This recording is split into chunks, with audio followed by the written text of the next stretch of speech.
À, mẹ có biết đi.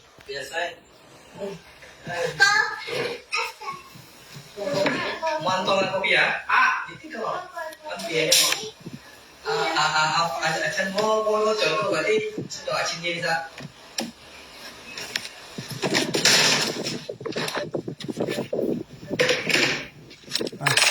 Cái nhà con mà Ở đây không?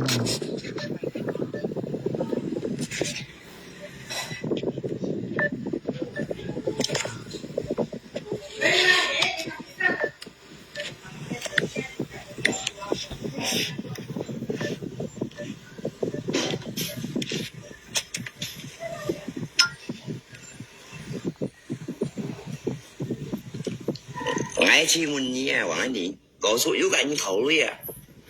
Ngã lắp yêu cầu rồi nha. Ngã trắng thì cái gì thầu đi. Như mấy nhà thì chỉ nó nhớ. Lẽ. Như ta khói ngáp lọ ai mà cũng cầm. Thấy nhìn một ai block. Ai cầm khói. Đấy. Ngay si mày xỉ với chứ hả? Ngay si mày xỉ với chứ hả? Như kita đó.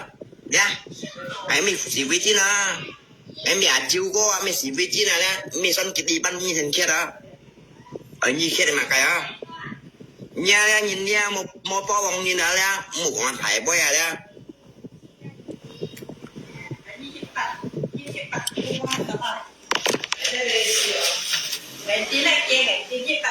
Mà ra cái như thổi đi. Mà ra cái như ai thì thổi đi. Sao đây các bạn? Mà ra cái như ai thì thổi đi à? Em nhớ biết quỷ. Mà ra cái như thổi à? Chị sẽ lấy gì chứ? Giết kiểu như này còn nên gì? Cổ số cái như thổi à? Cái như gói này, cái như gói này thổi mày. Cái như gói này thổi à? Ngay dù cái gì thổi với sao mà? Chị khổng với triển rồi á, như hỏi như chị bài hỏi lên như chị đến nói à? Giờ không khổng chim ngay như chọn đây thì như khác. Chị triển rồi à? Xin mẹ chú cô ngay mẹ son chị đi bán à? Mẹ chú cô mẹ son chị đi bán à?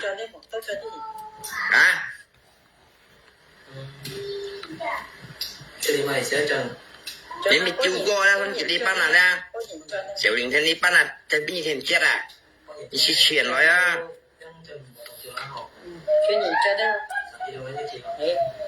Em muốn là trộn như này chả đi dù lọc chứ một cái như thổi với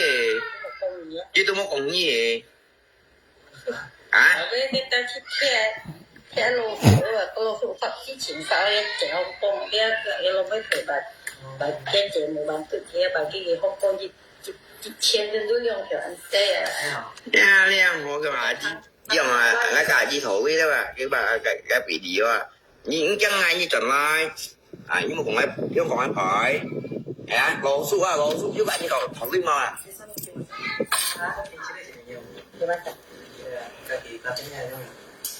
Con kia cái kawan lah. Tunggu ka. Ya thôi chưa có that's nhiều đã còn đi những cả đi nó chuyện rồi á nhà nỉ bông á ngay khi mẹ chiếu cô ngay mẹ son kia đã lỗ su ngay to bằng là như một bún như một con quậy như nào ya đi cái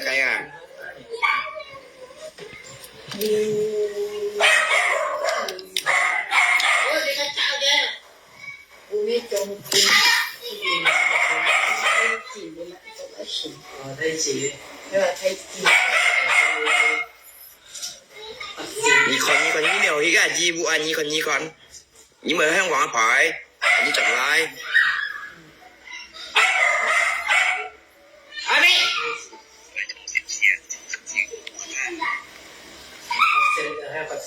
Sen thấy chị hả? Nhiều á. Sen thấy chị hả? Bóng rồi.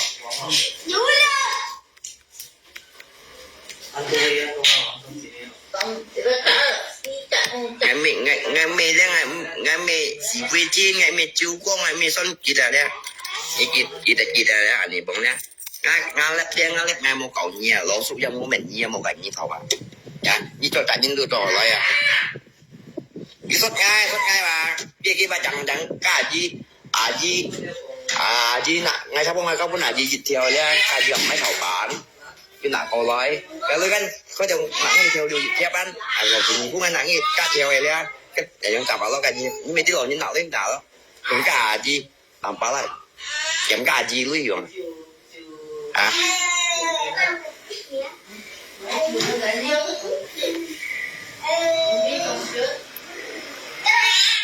là có sao bạn nhưng mà này như một phần thì tôi không có ảo sụ mua cả nhà thì bông thổ lưu à như mệt gì như hết gì bằng ai làm đi kêu một con nhà như hết chi bay hỏi như một tuần ngày á nhà này bông á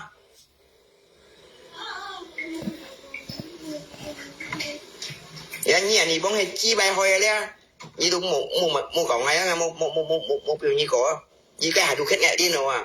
à mày đi ông ra theo phụ suy em chi mày chi bay đâu thì cái hạt đồ gì tí nữa à như bởi cả hai con nông xí mày chi một cái như thỏ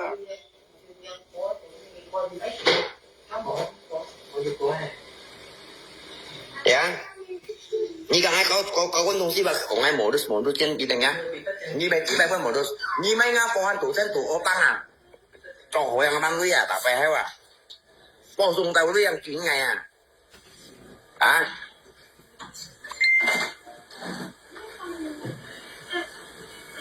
thế na chú có mua bản tôi như này từ đi như nào lon suốt tôi mua cả cái thổ đi mua cả mèo hoa luôn hồi ra mua cả như một kiện to thổ như cái sắm trái phép à nhông tiền mua nè em mà những cái xe ở nhà này bóng ngay lui vô nhông như nè mua rồi cha bom cái in cái này yêu kia à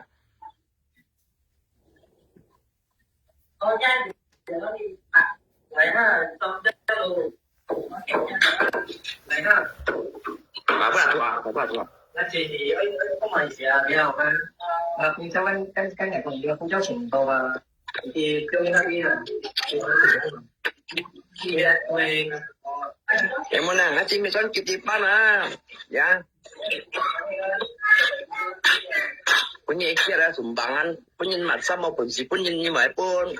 nói như kia là mua cho sủng bằng ăn xăm bà che hay còn những cái cũng như nào cha nhưng mà quần gì có những màu cũng à chúng ta bây giờ mày còn nếu là như một quần gì cả hai câu con nha như một cả hai câu con à anh đi băng dạ tao là sư ba còn những tỷ phú một tỷ phú à mà sao tôi bây giờ còn gì đâu à hả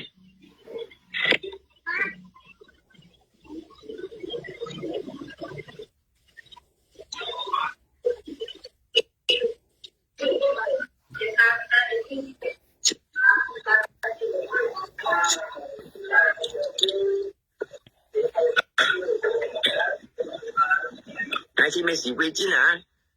giải ăn của nó đấy cho nhân nhau nhìn đi à quý ơi nhia một cái nhia sĩ quý chín nó còn là vậy chạy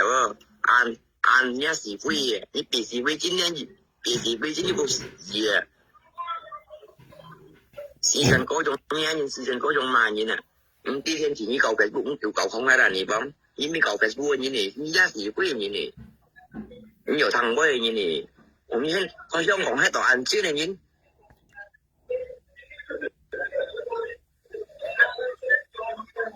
啊，講呢香港喺度按招嚟嘢啊，bạn Nga không còn như nào còn với anh mua thụ su à còn như khối hải tiệm này nhé à cho đi xí đề nhé đảng quân nhân cần xí nhân đạp bên như còn với anh Nga à itu Nga lẹp rồi nhưng mà nhân hậu gì xí mà như con Nga miền thuần mà nào đã các bông Nga còn gì đâu à Nga miền còn một à nhưng Nga rất nhiều mà cái anh gì mẹ để Nga đi nó chính chỉ cả Nga có con đồng sĩ bà còn lại một được tiền xuất theo đi kìa mà ra cái những câu con theo đi như cả hai câu con thuần nha không ai xung bàn kia số hắn là nhớ lên tập phải học kỳ cũng ngày ban ngày quan trung tao đây nhiều ban ngày à hắn này các mà các trẻ điểm chung à ấy chẳng như đâu ra tiền thuần ngày phải tiền ngày mò cái như này của ngày mang thịnh nha anh đi bác anh chị những cái như này của bây giờ như bị香港hết anh thầy à đó dạ còn ai chậm giá gì với như còn có mày bay như bị tạt hăng lắm á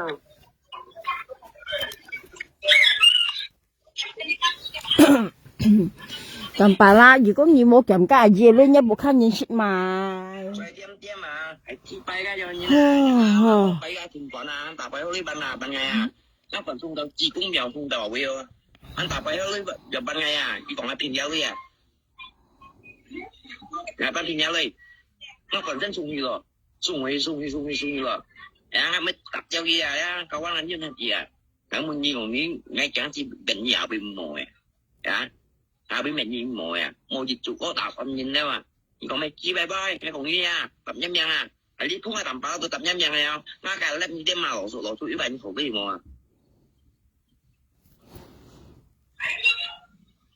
à lộ số yếu bài khổ cái gì mà à giờ mà không lộ số đây đi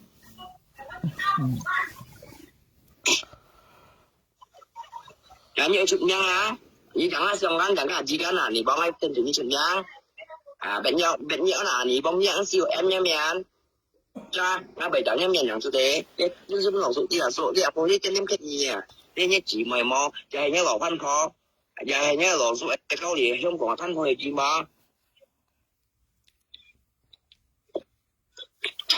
tao mày trên đêm kết gì à.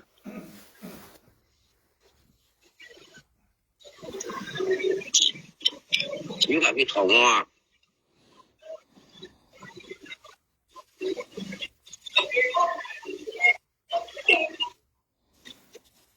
thứ ba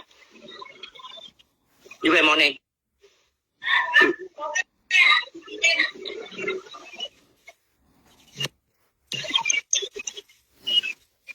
cái này nhìn chú kẹo ấy như mình nhìn đuổi cũng như bài con chim như bài hai toai nha này bông à như khi không bài con chim bài như này toai à bài xin xuất ra chính chủ này bài xin chỉ bay xuyên bạn bay xuyên chỉ bay mày kém nhìn bùn kém nhìn như một mà cái con chim một hồi cái con chim xì một tẹt sợi như nào cái số em bị bài con chim tapi cái con chim một tẹt sợi như kém nhìn này bùn chất này mà cái nhìn nó ra như tao mày mà cái con chim nào vậy à sai à bữa nói như cả như thì lấy như vô xịt ra lấy mò như xịt ra lấy như xịt mà nhà bây giờ ăn học sinh mà như tôi thấy như xịt cầu to à vì như cái bởi thì bạc đấy tôi thấy như xịt 300à như bà lên 200như nè mình nhớ bukan như xịt mà hắn cả mà nhìn hả cái số dân hay nhau à đấy cái còn mấy tụi mấy sao là hay môn à tapi như hắn mà nhìn tụi mày là các bữa nói như tôi vô xịt ra lấy như mua xịt ra lấy như xịt mày là môn gì anh như tôi mua cho theo lúa như là như sẽ cho lên nhau thì lưới hàm cái tao sụt lấy nhất bộ thì lưới cắm như mày sẽ xịt ra lưới đào bữa nhiên còn lượng kỳ tôi say ha ơi mà chọn hì đâu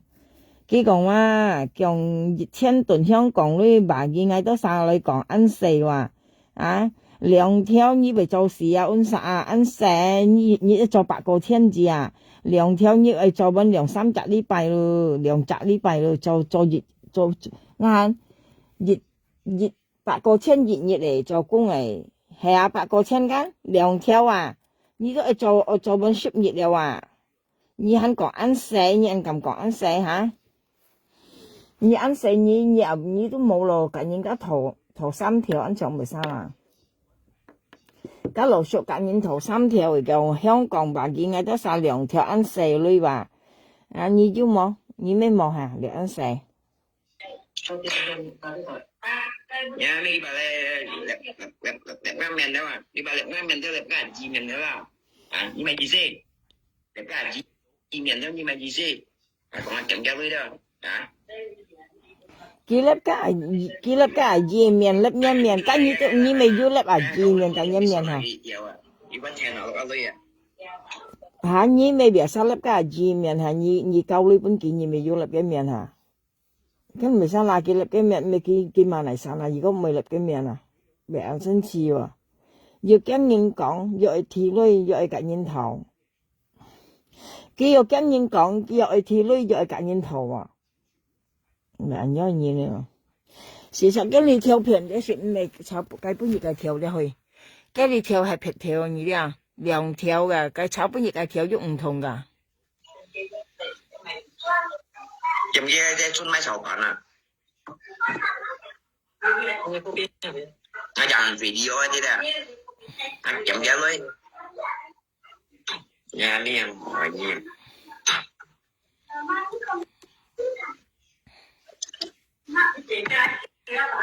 Này à, mỗi kỹ năng chân một số kia cùng trên cái trong này là đi bón chi bay hơi trong chi bay trong chi bay trong này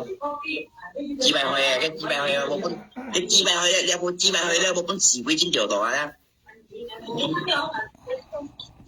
nhà này chẳng hả nó chẳng chỉ là đi thôi thôi còn bắt chuyện nói nhớ một tháng tay rồi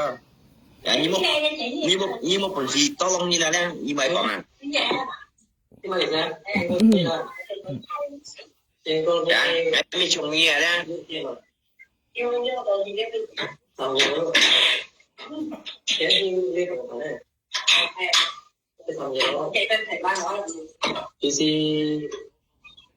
nhớ đến chỉ một ngày cái bệnh như nó là điều dạ cổ tụ bệnh như này chỉ bay ngay tới bệnh như mày kia à ngay tới bệnh như thằng bố đấy như phần gì to lông như phần gì như to lông như này như một phần gì mấy kia à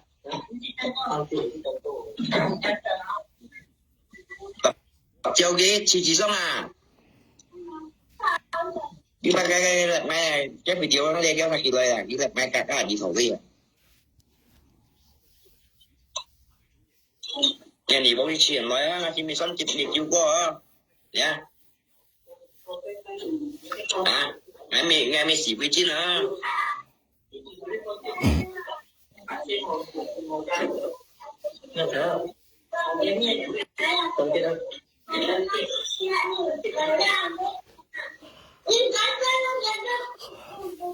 mày xỉ trên bàn lọn cái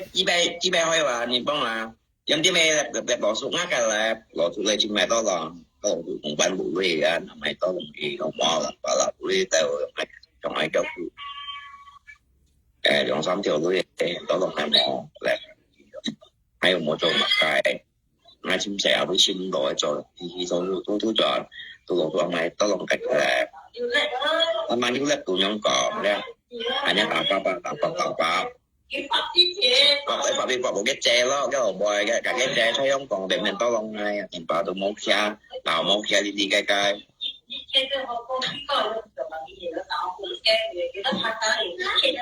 kêu mà cái lỗ số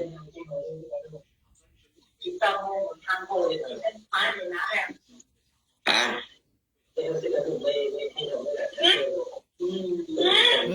chi bay cho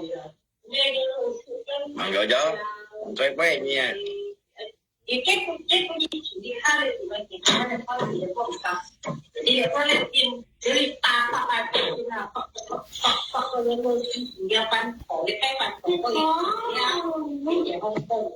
bà ta có lộn tôi cũng ghé đây còn cái lộn mày mong chứ mong gì đâu à thằng cái con thịt đó sầu tiền phá một cái không đồ ai pin này thì được chị trên nhỏ trên đây không còn lấy bạn ăn xe lôi rồi à chỉ mà ở giúp mà đâu kiến cũng như là nhưng mà xóa nhẹ con à mấy cái phone tại mà lò sữa tại mà chỉ là ngay tôi cũng cậy thầu với à ya còn số đúng sẽ nhà trong bia về ham đi đó thêm nhiều các Facebook của em thêm nhiều cao ya còn lỗi cái của mình cái tài lo như ảnh gì bóng cái này chi bài như một dạng có cái này chi bài như mèo cái này chi bài như thế nào thì mày chịu có và như thọ sinh với thằng kia còn mày bây giờ cái còn kia mua cả ngày thọ mua cả ảnh gì bóng thọ mua cả một kia thọ cái tapi như lớp ảnh lôi kan như lớp ảnh lôi thọ kan như冇識講嗌得晒命，唔係生啊！用依家一片要頭緊，叫幾架一片要頭，特別幾粒定來。跟住跟啲二架人頭來，或者片人來，不然講生幾倍事咩？跟住咩粒定來架人頭下，雖然你冇使用啱命，你冇使到你往嘅命，你冇使用無記嘅命，我嗌隔你頭女人用你冇使到，但邊你都咪甩人你啊，甩人你頭嗱，你甩人你頭咪電你更好晒頭係啊，係冇要當然跟冇本記，要當然跟冇本記咁樣係。嚇！呢個呢個一片要頭呢大田法本嘅隔幾頭嚇，呢冇甩人來，冇嗱更呢個就按件呢啲啊，譬如見下咧幾根講，幾個見冇隔矮頭，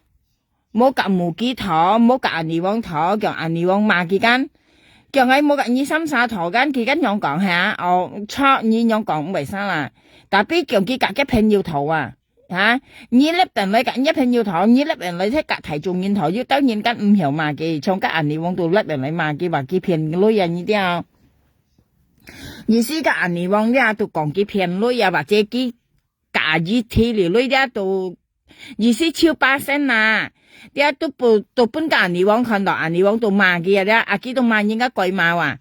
幾萬應該貴嘛話，當咪嗌為根本亦嗌為拎出去呢條片咧，幾解本熱啊，幾講嗌啊咧花姐夾嗌臭嚟咧，做雞毛相片啊，所以嗌講幾格家人嚟往相臭而家，幾嗱幾格嘅雞敗毛相片啊，再毛格雞毛相片啊，嗌講盡嚟啊呢啲啊，所以咪錯係設計要最出冇講完嘛，呢兩三味相臭啊，當咪幾人以為兩三雞敗毛相片啊，再毛雞毛相片啊，意思先用啊。所以而家先冇講嘢啦啲啊，係啊，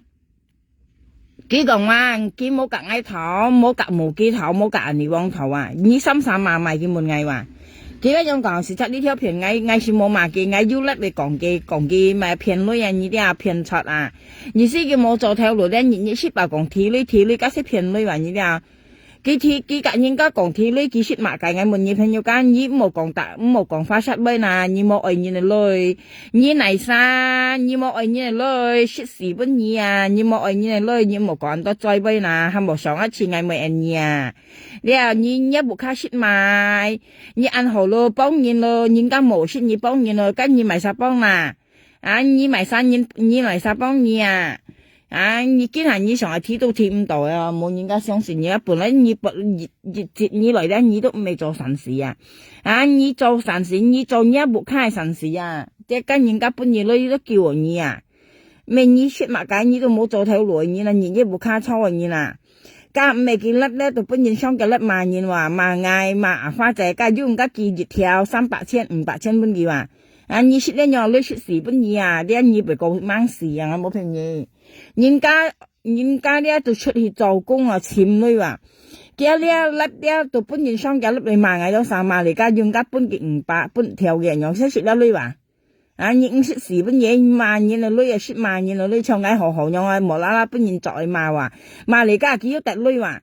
你説萬嗌用勸後裝嗌本人罵到未死咁，家人家幾女本嘅話，其實説啦女話呢啲啊，唱計本嘢幾甩一本眼喐埋。你往雙腳甩萬嗌夾花仔兩沙話，個嚟緊冇度血跟喐咪一撳喐咪一撳冇血啊喐咪喐咪女啊夾花仔女啊，佢騙花仔女騙到嚇，佢人家講人家講全民最用啊呢啲啊，佢騙到花仔女跟喐咪騙落花仔女，到講盡咧佢雙腳甩萬嗌夾花仔咧，叫自裝教女要基本嘅啊，咁跌在咩用啊花仔女嚇？你麻花仔跌咗一用花仔女，你冇喐妹幾呢本嘢，跟喐妹都係用花仔女幾本嘢啊！你紙幣面紅你冇得當嗌得上啲啊！啲啊點知人就本嘢騙到，啲啊嗌得上嘢騙到啊！時間熱啊，你都係騙嚟你單晒，啲啊唱嗌得晒人啲東西唔係本嘢騙到，你跌咗唱跟喐妹用，跟喐妹啊咧未幾呢本嘢啊，但辦啦，你計幾都係用花仔女幾本嘢啊！佢唔可能佢做到為時嘅呢本嘢啊！我跟你講啦，佢都係騙花仔呢本嘢啊！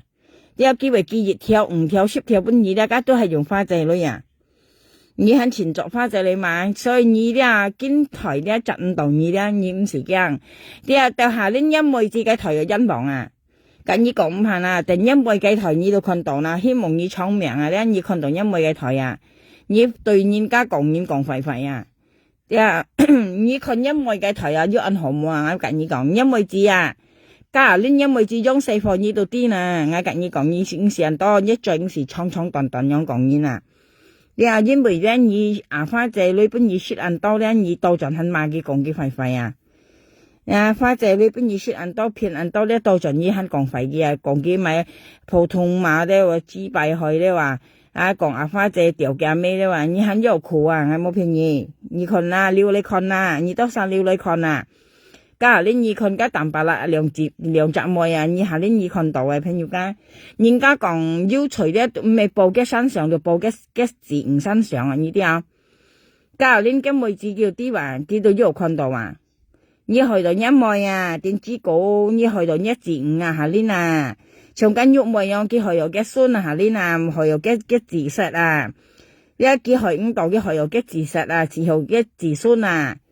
你講從間喐妹樣片啊，花姐女下恁啲嘅字嘅孫啊，要看到啊，呀，唔是看嘛，你看嘅係呢台咩五度嘅間，佢去又下一台噶，你識叫報現啊呢啲你是講多嘴巴，人家本意咧，你對人行唔相同嘅，人家本嚟你咧，你講反應就唔相同啊呢啲從間喐妹樣你片嚟花姐女咧，你唔會講幾快快咧。喐唔相同啊！你騙人，你嚟呢度就你要去照人啦，家喐唔相同，你望得到過得嗌得晒木珠啊咧，但邊你講到家天上係木珠啊，你話天上很有木珠可能你啊，你都晒做嘅事情啊，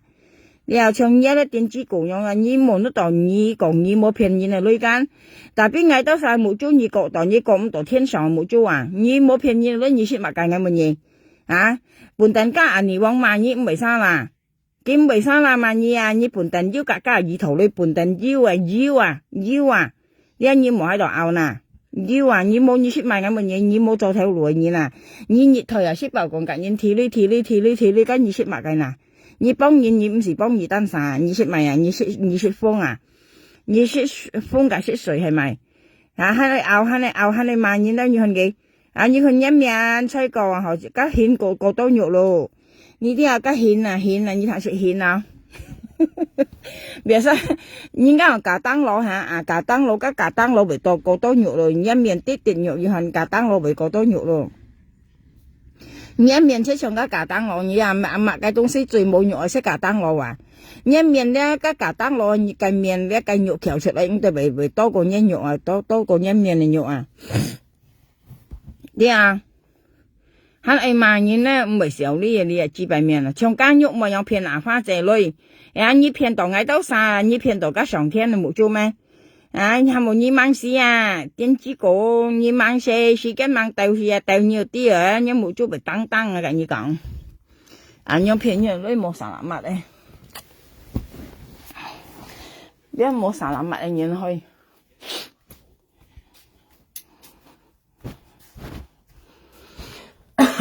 哎呦！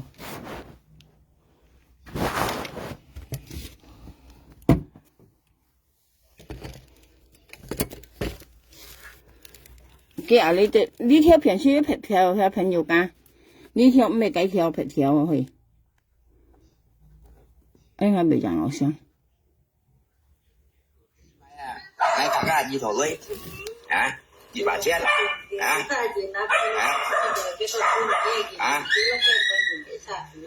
cái gì hầm máy sầu bắn à, như còn mày chỉ bay ba máy sầu bắn không xịn gì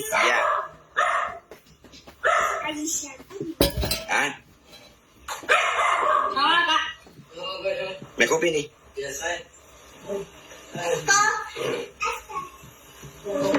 Mantongan kopi ya? Itu kalau kan biayanya akan mau jodoh berarti sudah cinta bisa.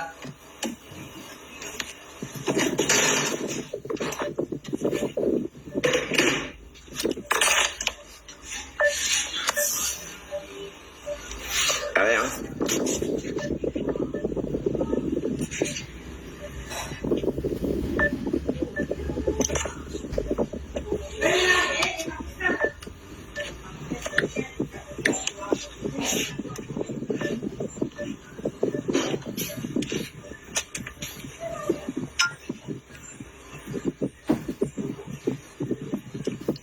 Ngay khi mình nhé, bạn gì, có số yếu cảnh thấu đi à.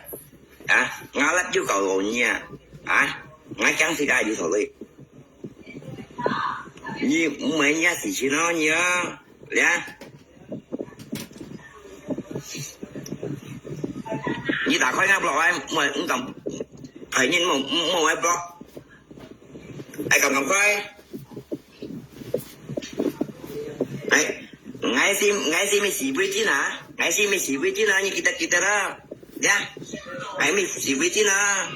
em bị chịu có mình xì với chứ nè mình xong cái đi bắn như thế kia đó ở như kia mà cái á nhà ra nhìn nha một to bằng như nào ra một con thải bơi ra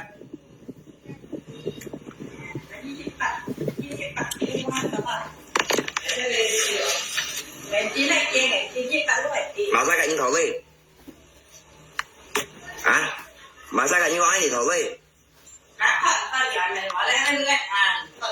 đi ra đây các bạn mà ra cái như nói thì thổi đi nhưng mà biết quỷ mà ra cái như thổi chỉ hay lấy gì giết kiểu như này còn nên gì bổ sung cái như thổi cái như gói thì thổi mày cái như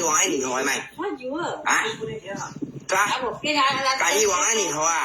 ngay dù cái gì thổi với tao mà đi phòng với tiền rồi đi hỏi như đi bài hỏi đây như tiền rồi giờ không còn chúng anh như chọn đây như khác đi tiền rồi xin mình chiếu cô ngay mình son kịp đi bán mình chiếu cô mình son kịp đi bán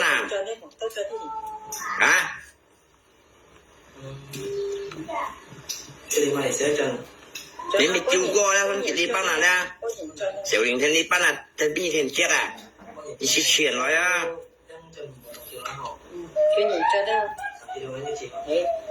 nếu nào cho như này trả đi dù rồi chứ một cái như thôi với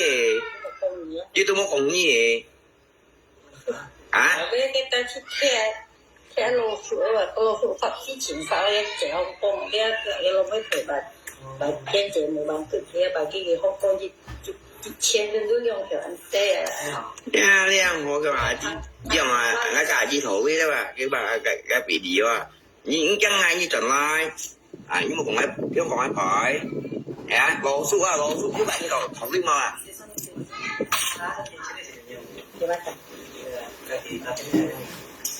分析啊叫kawan lah tunjuk dah ya cho chú con das nhiều đã còn đi những kẻ đi nó chuyện rồi á nhà nỉ bóng á hay xin mẹ chiếu cô ngay mẹ son kia đã lỗ số ngay to lòng đang như một bún như một con quậy như nào đi cái你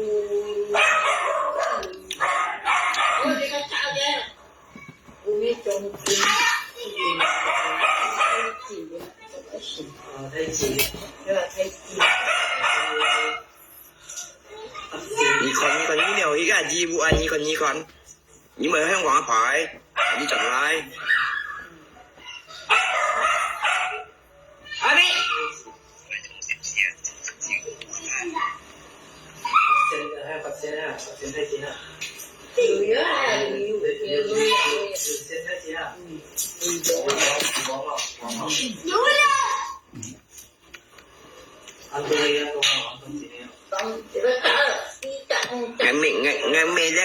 ngày mẹ chỉ quay trên ngày mẹ chú có ngày mẹ son kita đấy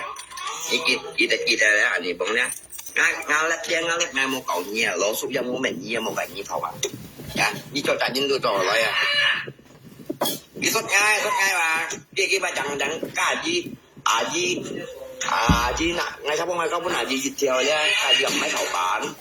cái nào còn lại cái lấy cái có chồng nặng theo điều theo ban rồi thì cũng ăn nặng gì佢講佢首先有班講二間冇夾黃愛尼頭間冇夾嗌頭冇夾黃愛尼頭冇夾無記頭間意思嗌三嘛嘅你冇夾煙頭，同埋你甩定來嗱，雖然你冇細人眼命，但俾你甩定來，人家唔有看甩嘢，未俾你騙到，人家有看甩嘢，當然叫愛賣嘢啦，因為你未做善事啊，你都要跟人看到你咧做善事咧，你本身要夾意頭咧，你冇เอา啦，叫人未問你啊，你冇夾人家頭咧，你出馬計啊，你做賣工啊。係啊，本人講叫咩夾愛頭，佢夾嘅朋友頭啊，講看嘅朋友，意思看落嘅咧，咪吹個多浪嘅話，你如果你夾一朋友頭，佢間講佢夾嘅朋友頭，唔係夾愛有啥頭嚇，但俾你冇甩定來，你大田本佢夾嘅頭一樣，咁樣係人家跟咪講嘢，但俾你甩定來咧，每隻人咧要資格講嘢啊。上次佢講愛夾花姐後陣期間，意思愛夾花姐後陣期根本愛為少啲冇啊朋友家。叫苗下兩叫你幫白夾花仔相炒，叫你夾花仔好盡氣，以為少啲冇。從你啊啦，甩人來罵家往愛你啊，罵佢鬼罵普通罵，你罵甩人來罵家往愛你鬼罵普通罵，今下你夾佢好盡氣啊，嚇見你熱下甩到三日甩萬你兩三歲啊，阿姐，當咪你冇識鬼罵嗱，你冇識家往愛你普通罵鬼罵嗱，你咪識阿姐嗱。啊！既然你兩手同埋再冇個紙模相片啦，你講係紙模相片，同埋既然你再冇紙模相片啦，所以未唱係了，下年了，時間唔好要再講嘢啦。啊！你嘛家講哎，你嘛佢香港當鬼嘛佢做鬼嘅，同埋根本你兩手咪按好啦。啊！所以你講係間，你講係夾翻隻紙模相片間，啊！啲人係咪講上來？係冇啊！朋友間你講你嗌講上來，咁咪收啦。未聲係聲下年時間先冇講嘢啦，呢啲啊。你本身要騙人嚟女啊，要中人嗰啲係咪要當然咧？唔係潮嗌夾無記，夾望愛你一樣愛打你一生聲，因為佢講唔係啥啦，本來你要騙人二女，你冇唔明炒係冇啦，你小呢樣很炒啊，咪笑死哦，小呢係咪？咁樣夾下咯，咁你咪啲來年鬧啲鬧咯，點解？佢本來佢就係日本語啊，嗰女佢係日本語啊。老人男女咧，我見人聽緊應該解釋咧喎，人你當下上冇做幼年父母，咁本來家兒係本意嘅女人，你冇明炒少啲啊，咁本來都係家兒係本意啊個女人，佢答人嘅後來交往愛你嘅木珠咧，幾個咪有個醒目啊，我係冇看到呢啲啊，佢本佢女嗰陣時我冇看啊，佢甩人氣我冇看，我急未別曬看嘅啦。嚇係冇家望愛你看到咧，都幾到熱啲西出來啊！熱啲啊朋友家，幾到熱啲西出來，唔像嗌到晒雪味話，嗌一味看成日看緊咧，問熱啲又看你嗌冇看到啊！幾個唔味話，唔味應該為曬，一味講係幫佢唔幫佢，而家講嘅事實啊！你冇説咧，你按好先嘛，一樣嘢。人家你買水買飯啊，家裏持熱啲，基本嘢你係萬人買到超市啊，唔係講你家人家做呢一樣行呢一樣嘅神事，你冇食呢一你愛做，係冇啦，你冇食呢一你門家仲人係要埋實相信嘢，你肯咁叻嚟萬人ăn強嘢嚇，你ăn強叻人嚟萬人啦，佢講佢冇夾嗌頭啊，冇夾往愛你頭啊，冇夾cái三無機頭啊，但邊嘢都咪叻人嚟嗱。叫我夾一片要頭，我冇夾腰沙頭，叫夾一片要頭啊！你夾一片要頭，你大田本嘅，你冇甩人來，你甩人來埋晒都看到都可以賣嘢，你騙人嚟女啊！咁樣係冇啦！啊，佢哋幾講嗌話夾花仔涼晒話紙模相片話叫嗰陣時嗌夾花仔相炒，幾難嗌涼晒後盡係基本嗌被少啲冇啊！叫你咪少啲咩苗下兩就幫笨耳夾花仔相炒，嘅人要涼晒後盡係啊！幾人嗌到盡嗌識滿意話。你又樣講嗌間啊？啲人嗌到盡滿意啊！你夾望愛你幫白前相炒，啲人要留晒後盡，你被少啲冇啦。呢度硬樣白色，先係冇辦法先樣呢啲啊。làm ba lại kiếm gà gì luôn rồi à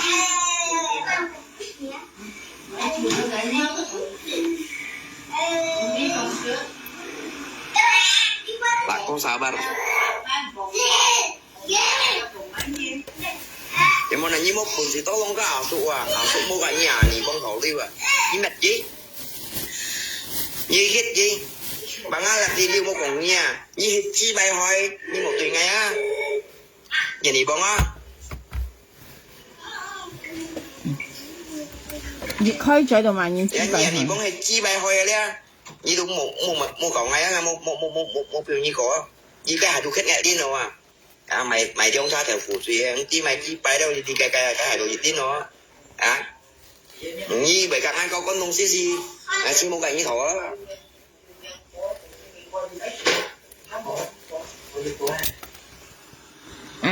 像今日佢講呢幾位咧，就以為隔硬交關啱東西，算係冇隔呢頭，但係邊你要含嘢隔呢交關冇嗱。所以你車講乜車啱冇良心嘛？你一咩講嗌爭埋晒，你朋友切家講切家先大話，從呢講機啊望嗌你隔幾米粉米水間，佢冇咪又冇隔幾頭間，佢講間，佢講呢幾乜人啊入埋晒啦，你冇隔幾頭，但邊你要周佢冇嗱？你要周佢話啊望嗌你隔嗌米水啦，隔嗌米粉啊，送去辦啲啊，你要周佢冇嗱？啊當咪你咪講出嚟嗱，係哦，嗌周你哦，嗌含你多咯，嗌隔嗌米嗌水嗌粉啊，你當咪咪一係都冇講，一都講出嚟呢啲啊，啊有先公平，你冇講一半就六半，你要周佢咪隔二米一水一粉冇嗱？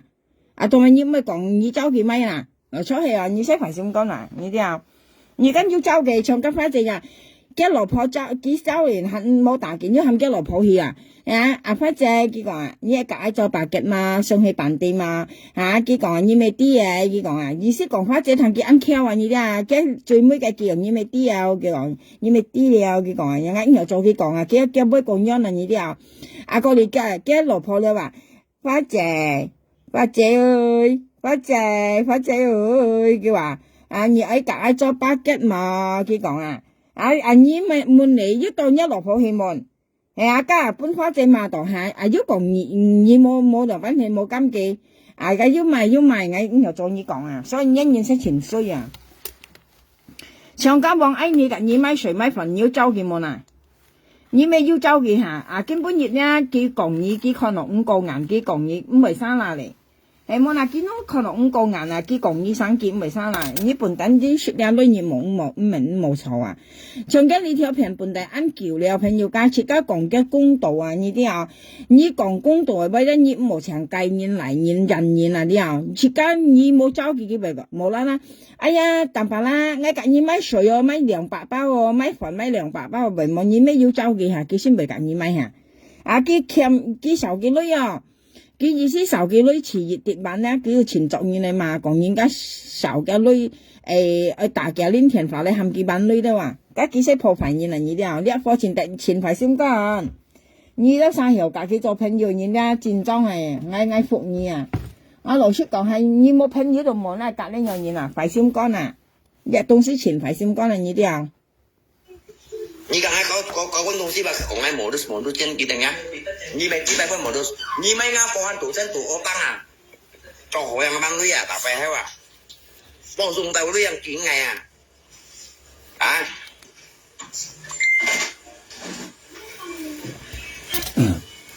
係那做個冇辦。佢講呢幾位咧係因為人嘅，佢講家幫哎你個佢買水買粉，講喺度我當緊，佢説未買佢説話。你一份啊，你一菜啊，你一份你一水先，未幫哎你買幾説話，幾買你捐贈搬家用嘅孤兒人話，老年人社貨人話，佢捐贈話，從幾為熱遲熱啲基本嘢咧，你講叫我單嘢買幾單曬買嚟説啊，幾咩買嚟做呢咯，人家做神時間，冚落幾可能啲可能家往哎你咧唔肯去記，或者慢熱啲基本記啊，幾少講人家。少幾女又話你睇下，乜到幾係講幾正式少幾女幾個人買到咪啦？幾人辛苦到咪做人啦？呢些講廢嘢啦，幾個人相湊幾少講廢嘢啦？講人家少幾水女了粉女了佢講啊，家貨送去嘅女都萬幾女半幾啦，樣講廢嘢啦，話你看幾幾時咩買嘢水幾時話幾買嚟半年時話係冇啦。幾時後嗱出咗女先嚟隔二蚊一貨間，當咪以為樣講幾少幾女啦，幾講幾少幾女嘅你睇下，家先講廢嘢啦，幾多人家講幾安排安強樣你都要講廢嘢啦。第一呢攞出都冇隔幾頭女冇隔苗花窿頭又冇隔呢冇見到頭，而家心大嘅，樣對我啦，萬一叫爹樣嘢你幫佢女。事實我劇幾兩幫大幾家阿叔家幾頭女間。佢咪有佢甩人氣嘅部啊！呢啲朋友家，我看到佢家阿叔人哋唔係正式去幫忙呀，我看到佢按從爛書人啊，我都是按從要劇嘅，我記得我劇到佢咪喲。即係可能嘅樣咧，唔係真係要幫嘅，要當然自己要個苦啊，都唔時常見樣粒人嚟夾煙糖啊，意思人呢啲啊，咩講棘嘅買，我就可能係樣都嗱，我都冇買記得嘅，我都冇買記得嘅，繼續熟喺頭裏，一場講咪有，講結婚破翻垃圾，一場未生啦，要34年多啊，一場係繼續熟多下次咯。冇咯。Cá bom kết in kinh hay kết à?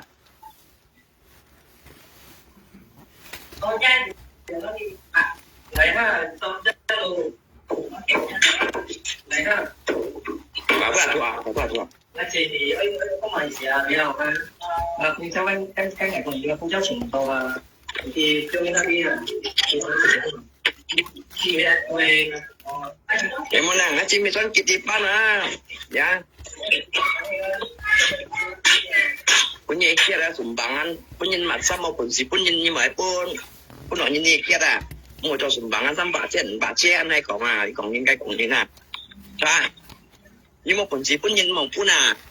chúng ta punya mày còn nếu lên nhưng mà pun si cả hai câu con lên nhưng mà cả hai câu con à anh đi bang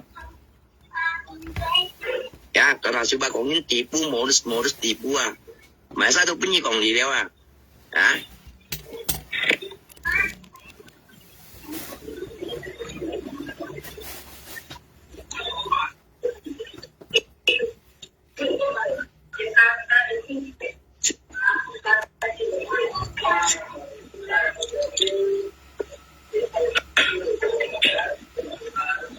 Ngày xưa mấy sĩ quý chín à, sayang của nó, đấy, cho nên nhau nhìn nha, quý ơi nha, một nhà, sĩ quý chín không phải chạy vào, ăn nha sĩ quý, như bị sĩ quý chín nha, bị sĩ quý chín có gì à, sĩ dân có trong nghe nhưng sĩ dân có trong mà như nè, đi thiên thì như cầu Facebook cũng cầu không ai là gì bóng, như mấy cầu Facebook như này, như giá sĩ quý như này, nhiều thằng có như này, cũng như có giống còn hết tòa ăn chứ này nhỉ.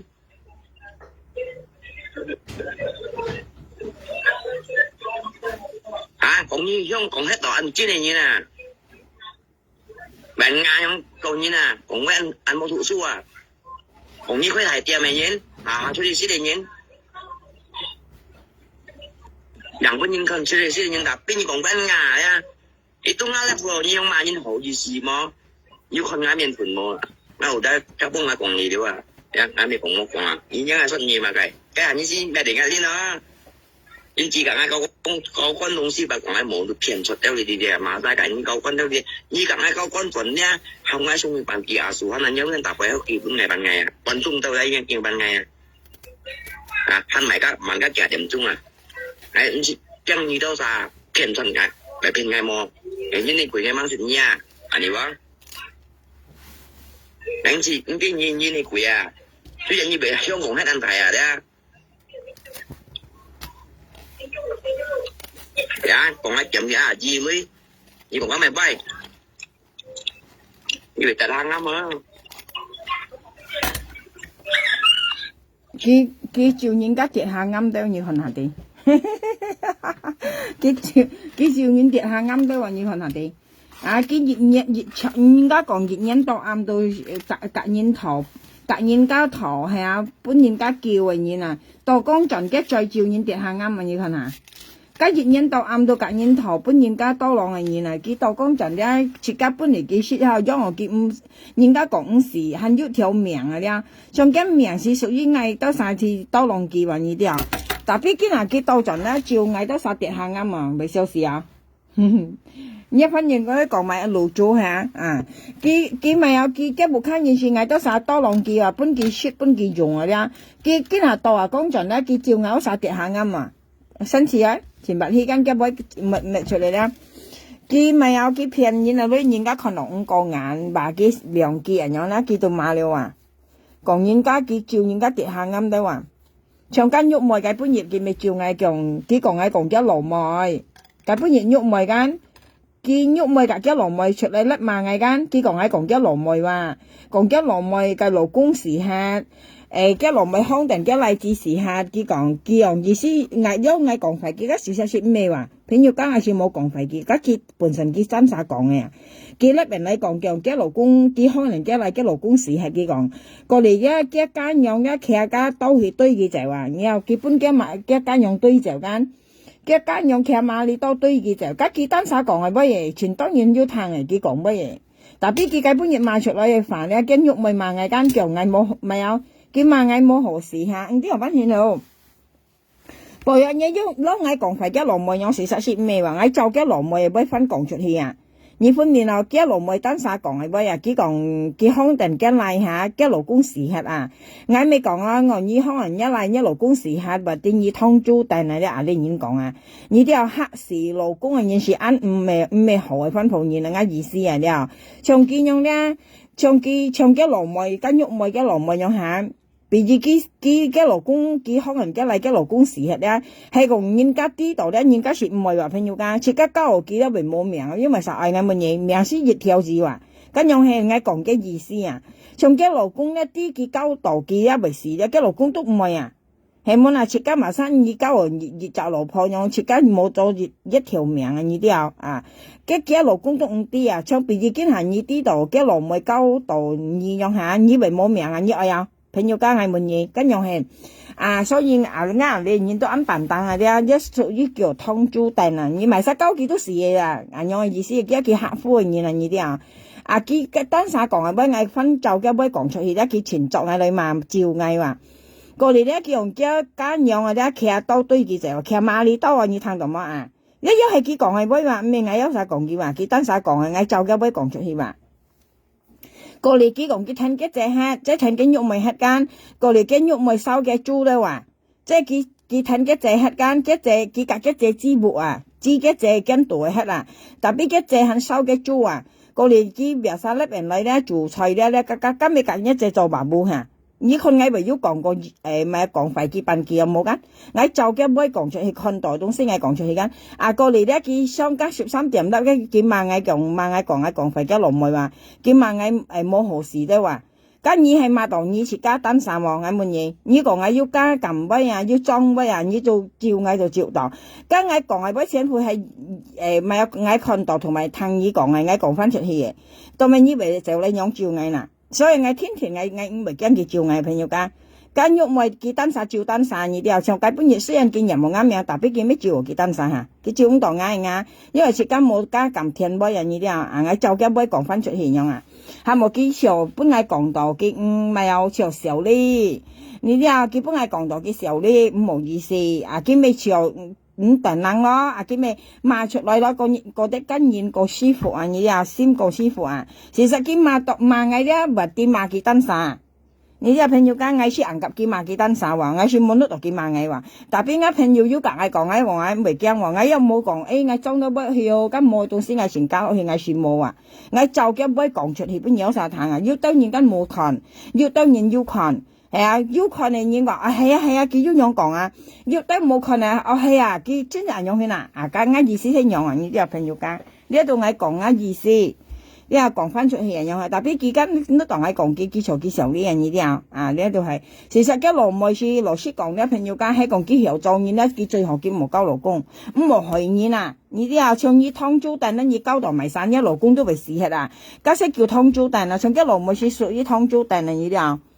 通租訂間人家講家租幣嘅訂咧，就係你係咪咧通係啦？家識叫通租訂啊啲啊，呢樣嚟講。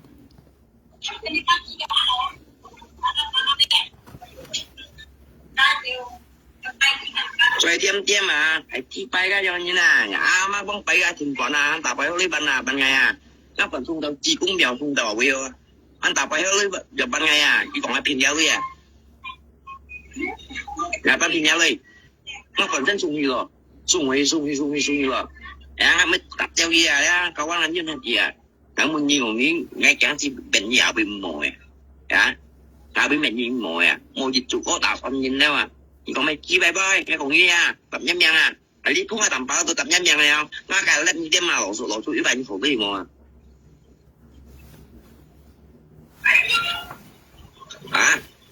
攞數一百好俾我啊，因為有冇攞數嚟你？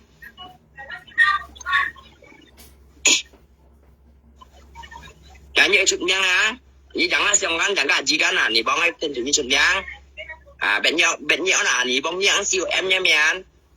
Cha, mà bảy chẳng nhé miền chẳng số thế, biết lúc gì cũng nổ số tí là phố tên liêm kết nhì à. Thế nhé chỉ mời mò, giờ hay nhé lò phân phó. Giờ hay nhé lò số ấy câu lì, không còn phân phó hay gì mà. Còn mày tên liêm kết nhì à.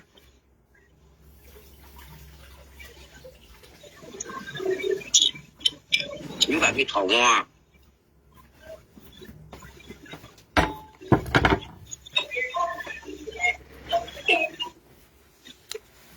Chú cái món này.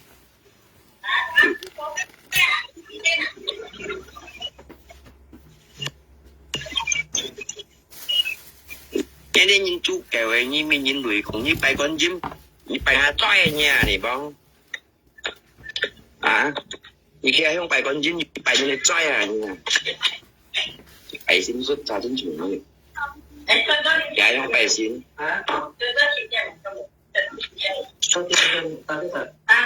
Nha, mấy bà lệ lẹp nam miền đó mà. Mấy bà lẹp nam miền đó lẹp cả gì miền đó là. Nhưng mà chị xê. Lẹp cả gì. Các bọn anh nhìn lấp nha miền cả lấp nhà gì miền tao mày bị mổ lấp nha miền là như cả nhân thổ như cho kết chết cả nhân thổ lấp nha miền như kiểu ổn chung à như đồ ổn chung mà như đồ cả nhân thổ lấy mà các nhân các lấp hàng nha miền hai bảy đồng bán nhà như xin như xẻo đi bên nhân các lấp nha miền nhau hèn khi còn các bọn anh nhìn lấp cái miền là các kia lấp nha miền các như cả nhân thổ lấy như đồ ổn tí xẻo đi mà như cả nhân thổ mà hay món à các nhìn lấp cái miền à bên bảy đồng bán à như sầu bảy đồng bán một nhìn cá lấp như miền à như sầu như bên nhìn cá lấp tổ sầu đi như một cả nhân thổ em món à bên nhìn cá lấp cái miền kia bây giờ mà nhìn này bà hả các bọn anh đi ra朋友家佢可能5個人啊，佢可能家當白啦，點樣便宜你女啊？雖然你冇夾佢頭，但係你而家甩定來，你甩定來夾人頭間，人家又看甩嘅，佢可能你夾人頭間啊，佢跟有意見咯，係冇嗱？佢有意見，佢話你跟唔係生啦。但係你時候你唔係本人講嘅，你都冇甩定來，你大田發嘅，你朋友頭一樣，啊你別朋友好啊，你大田嘅，誒我啲朋友安酷啊，你多兩件望你夾佢頭，啊我多300啲唔又講你咯，咁樣係。你如果每本人講事啊，係阿朋友家，但你甩人嚟樣夾人頭啦，無論人家要本意夾冇本意都要咪有錢去講你啊，因為你啊你又甩人來啊，要人唔又看甩咧，都本意騙到啊，像家幫愛你幾又看甩，幾啲意騙人幾間講出去㗎，意思係仲人嚟咧，愛看好來啊，人騙人嚟啊，咁樣係冇嗱。但係佢作嘢咧嘛，講人家貴嘛，普通嘛了，啲咪按多了，講超，啊，佢兩曬咗好賺去哇，嚇，本意嘛，人就衰啊，唔係講你衰啊，本意嘛，人啊了，幫指示嘅，加幫愛你本意嘛，根本要幾間嘢好賺去，根本要要幾500千本意啊，係加幫愛你先係按壓人啊，老實講，像一樣嘢本都幾百毛嘢啊，呀，唔好話500千啊，200千本意很痛啊。呀，像加幫愛你咧，因為佢當咪俾樣地鐵站了㗎，淡白啦，做朋友啦。因為佢冇朋友啊，因為冇人咁解做朋友，因為經驗了，本人驚啊，上家望愛你聽話，呀40萬人上家花姐，驚人係講翻到陣，家花姐啊不要兩二望愛你啦，啊家花姐要講你咩？你要二寬態度，家花姐講你咩？你到罵佢支敗佢又無必學，你咪本人嬲，係冇嗱，你啊不要朋友間嗱，你係42大水人，你談一位，個屎好難説啊，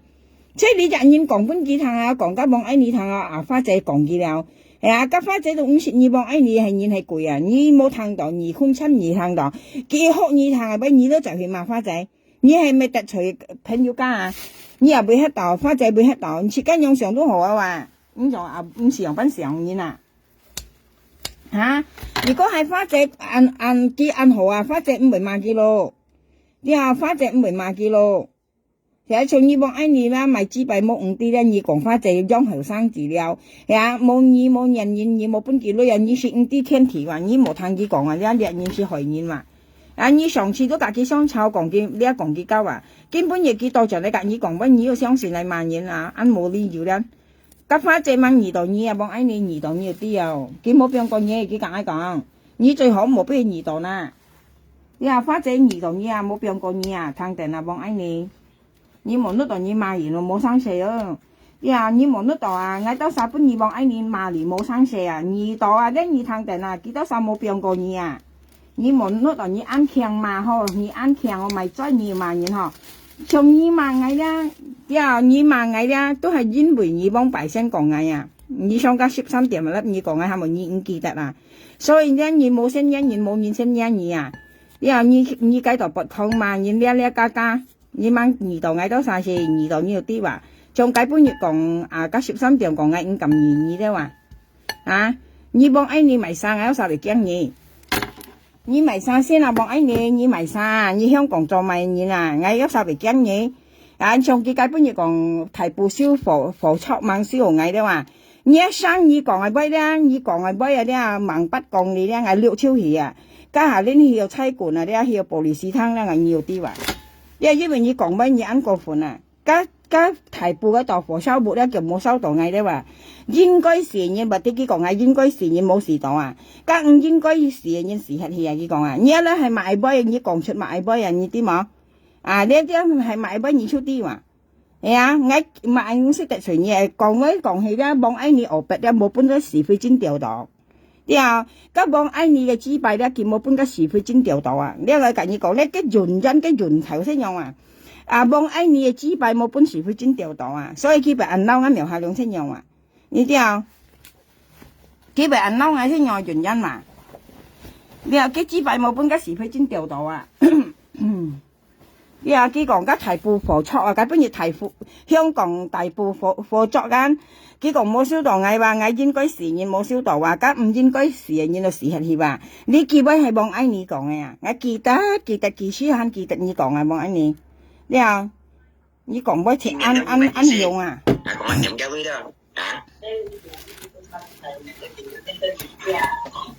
chung chung ngay cái là bạn à, có cũng giờ đi soi lại đi nhiều à, đi bán chè nào lúc ấy à, chấm cái chung mấy sầu bạn à, ngay chẳng video ấy đi nè, ngay chấm cái luôn. Nhà miệng hỏi nhìn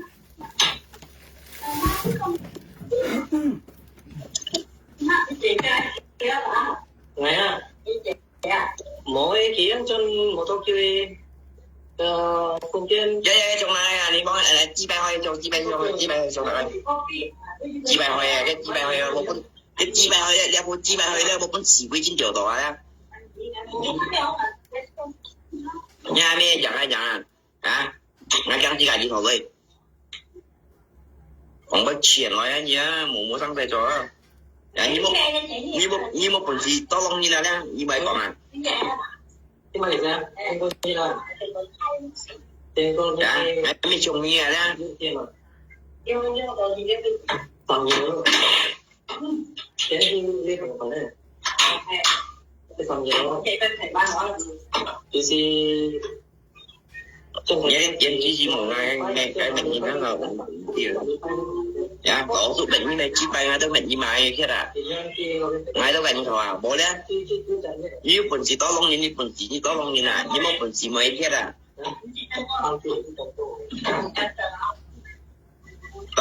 tập chiêu đi chỉ xong à cái video nó lên kéo thật kỳ lời là cái mấy cái gì thổi đi à nhà này bố đi chuyện nói á, chỉ mình xong chụp mình chịu qua á, dạ,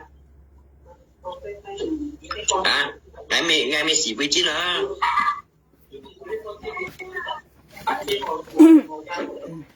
Nè sao? Còn kia đâu?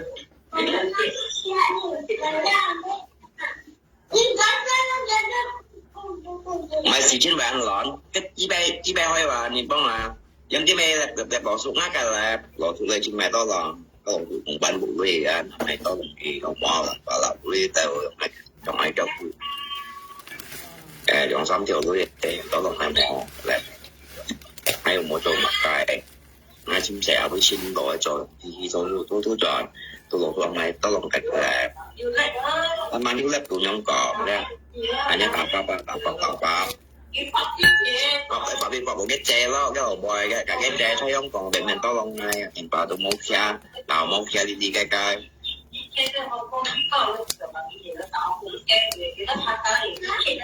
叫馬家羅叔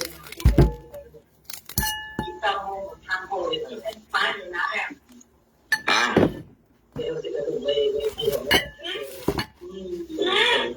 ，chi bay à cho bằng đồ cho tôi quay nha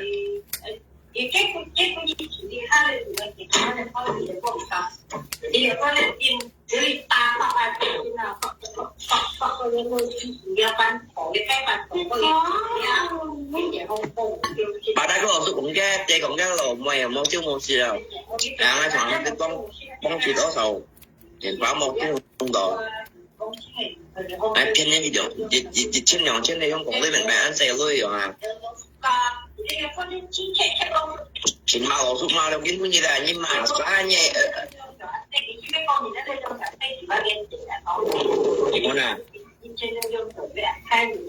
點講啊？咁啊一個唔係馬羅叔啊，係馬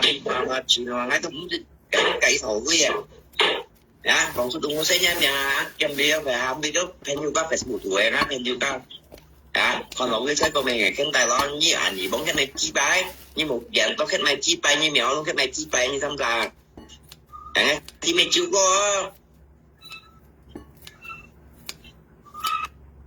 hả em mình chịu có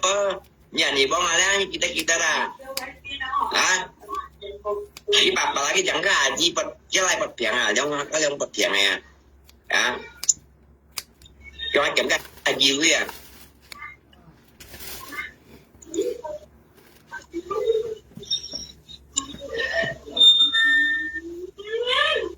chủ nhân những cả chân chơi cái đồng mày này bao những cả chân chơi cái đồng mày những nhìn cả chân chơi cái tầm bạ chân chơi cái đồng mày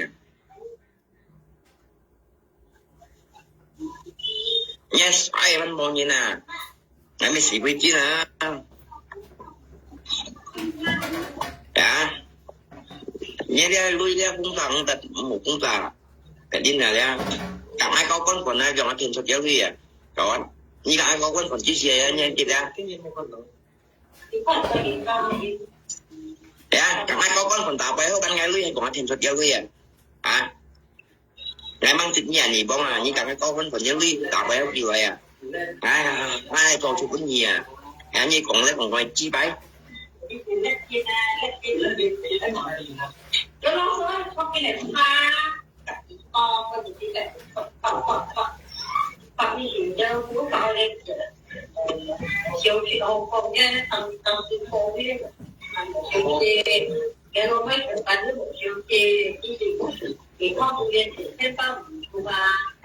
như xăm ta đấy dịch trong này như nào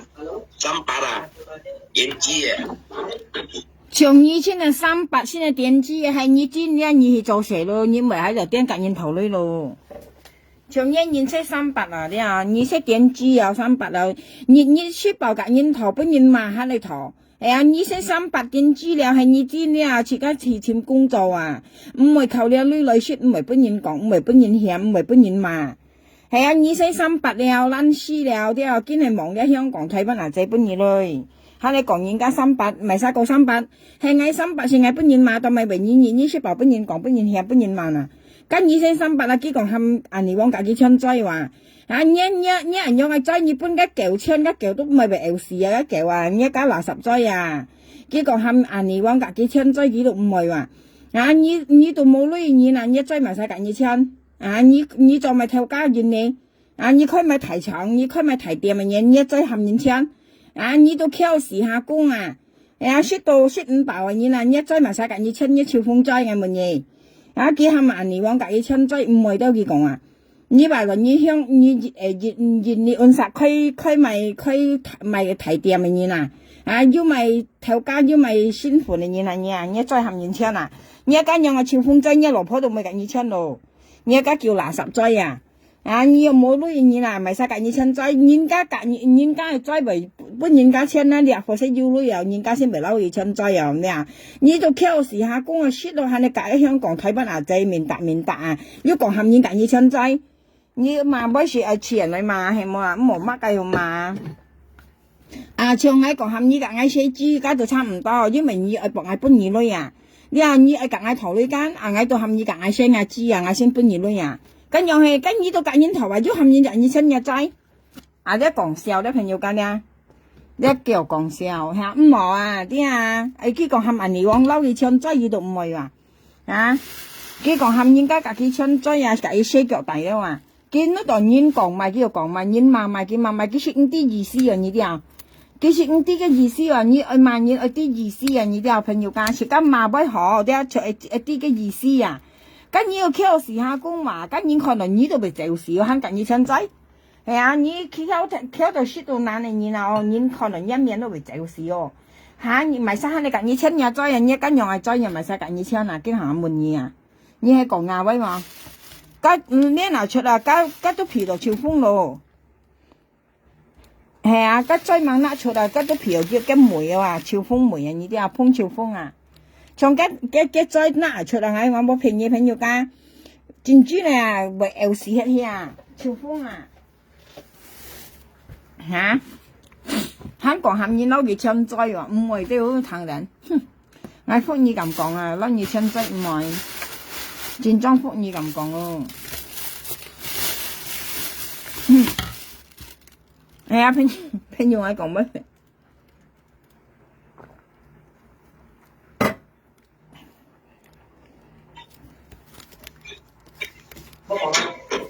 ？tôi sampai agensi si điều qua chống dịch chọn này à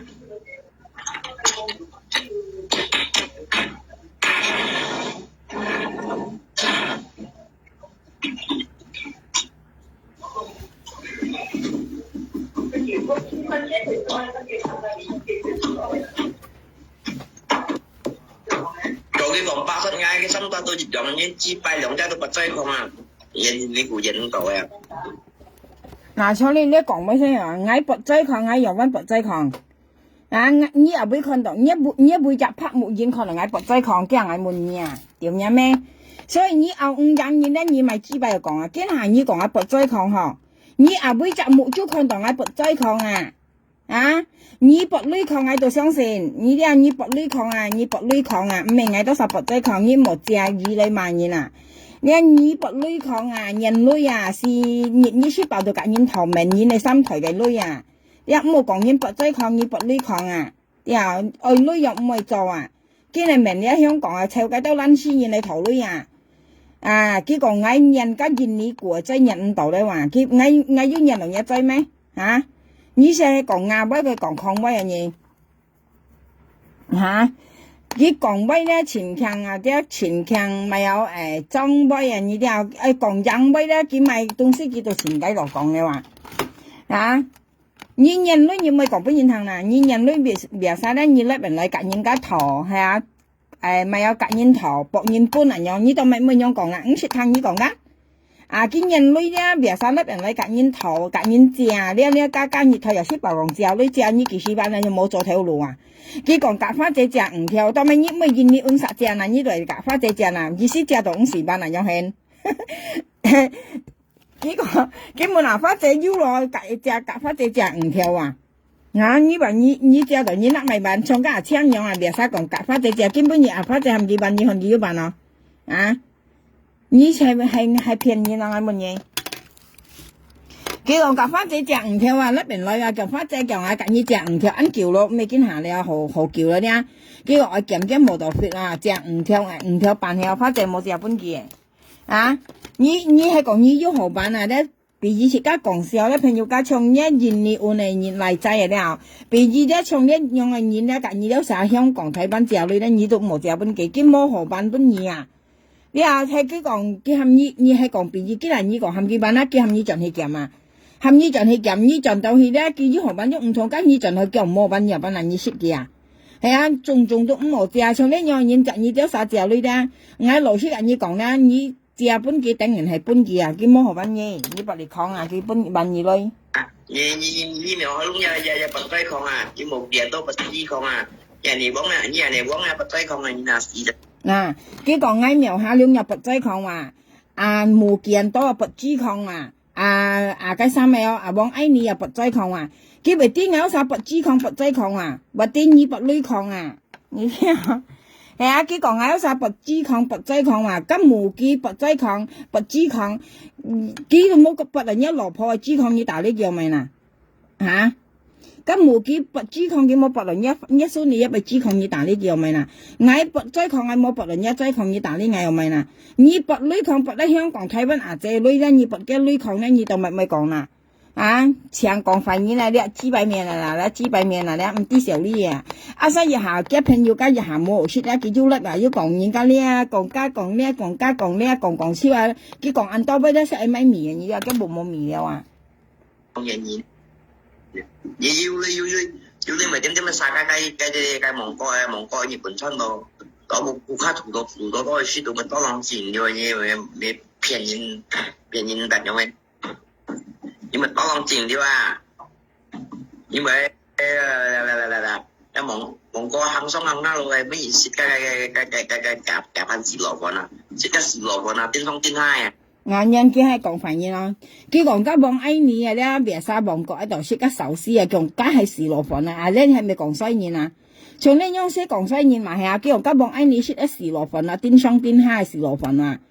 cái壽司cái别啥日本嘅壽司cái咩時羅飯啫，你識用講西嘢啦，你看啊，譬如cái講咬啥不追抗不支抗啦，呢個佢講幫愛你識時羅飯嘛，你睇佢講別啥幫國愛行來行去，佢講幫愛你別啥幫國愛識cái咪cái壽司啊，你啲朋友cái日本壽司，佢講佢識時羅飯你係講西嘢望係乜嘢？佢識壽司，你要講佢識時羅飯你識係탕牛。所以先排先講。你把香港別識到而家單發啱嘅，即係啱樣就係啊，4刷線日點鐘係咪多線啲喎要？咪多啦，cái đó sao cũng như thế nào? Mà to ngành chỉ hiểu còn hai đứa chỉ bài, sao cái gì lo còn đi trả điểm chung như xích kiểu này điểm chung sẵn điểm chung gì điểm chung sẵn thì bọn gì xích bạn ăn đi nhưng mà hiểu không thế?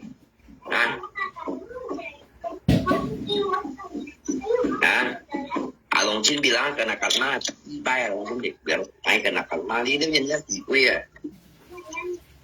biết giờ là mọi lỗ số thông minh như một phần chỉ có Long Chin mà cái còn mấy cái chỉ cái như thọ mua có chiếu xem nhà này bọn này ngay cái vấn đề một cái này bọn tao lo lỗ số chứ lỗ số cái thọ đấy này bọn cũng ai lui này bọn tao lo ngay mỗi lui của bạn của mỗi liền như cái này chi bay nha chi hỏi cầm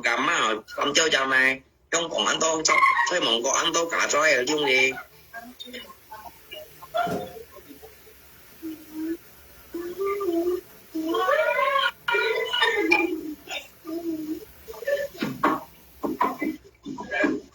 chồng con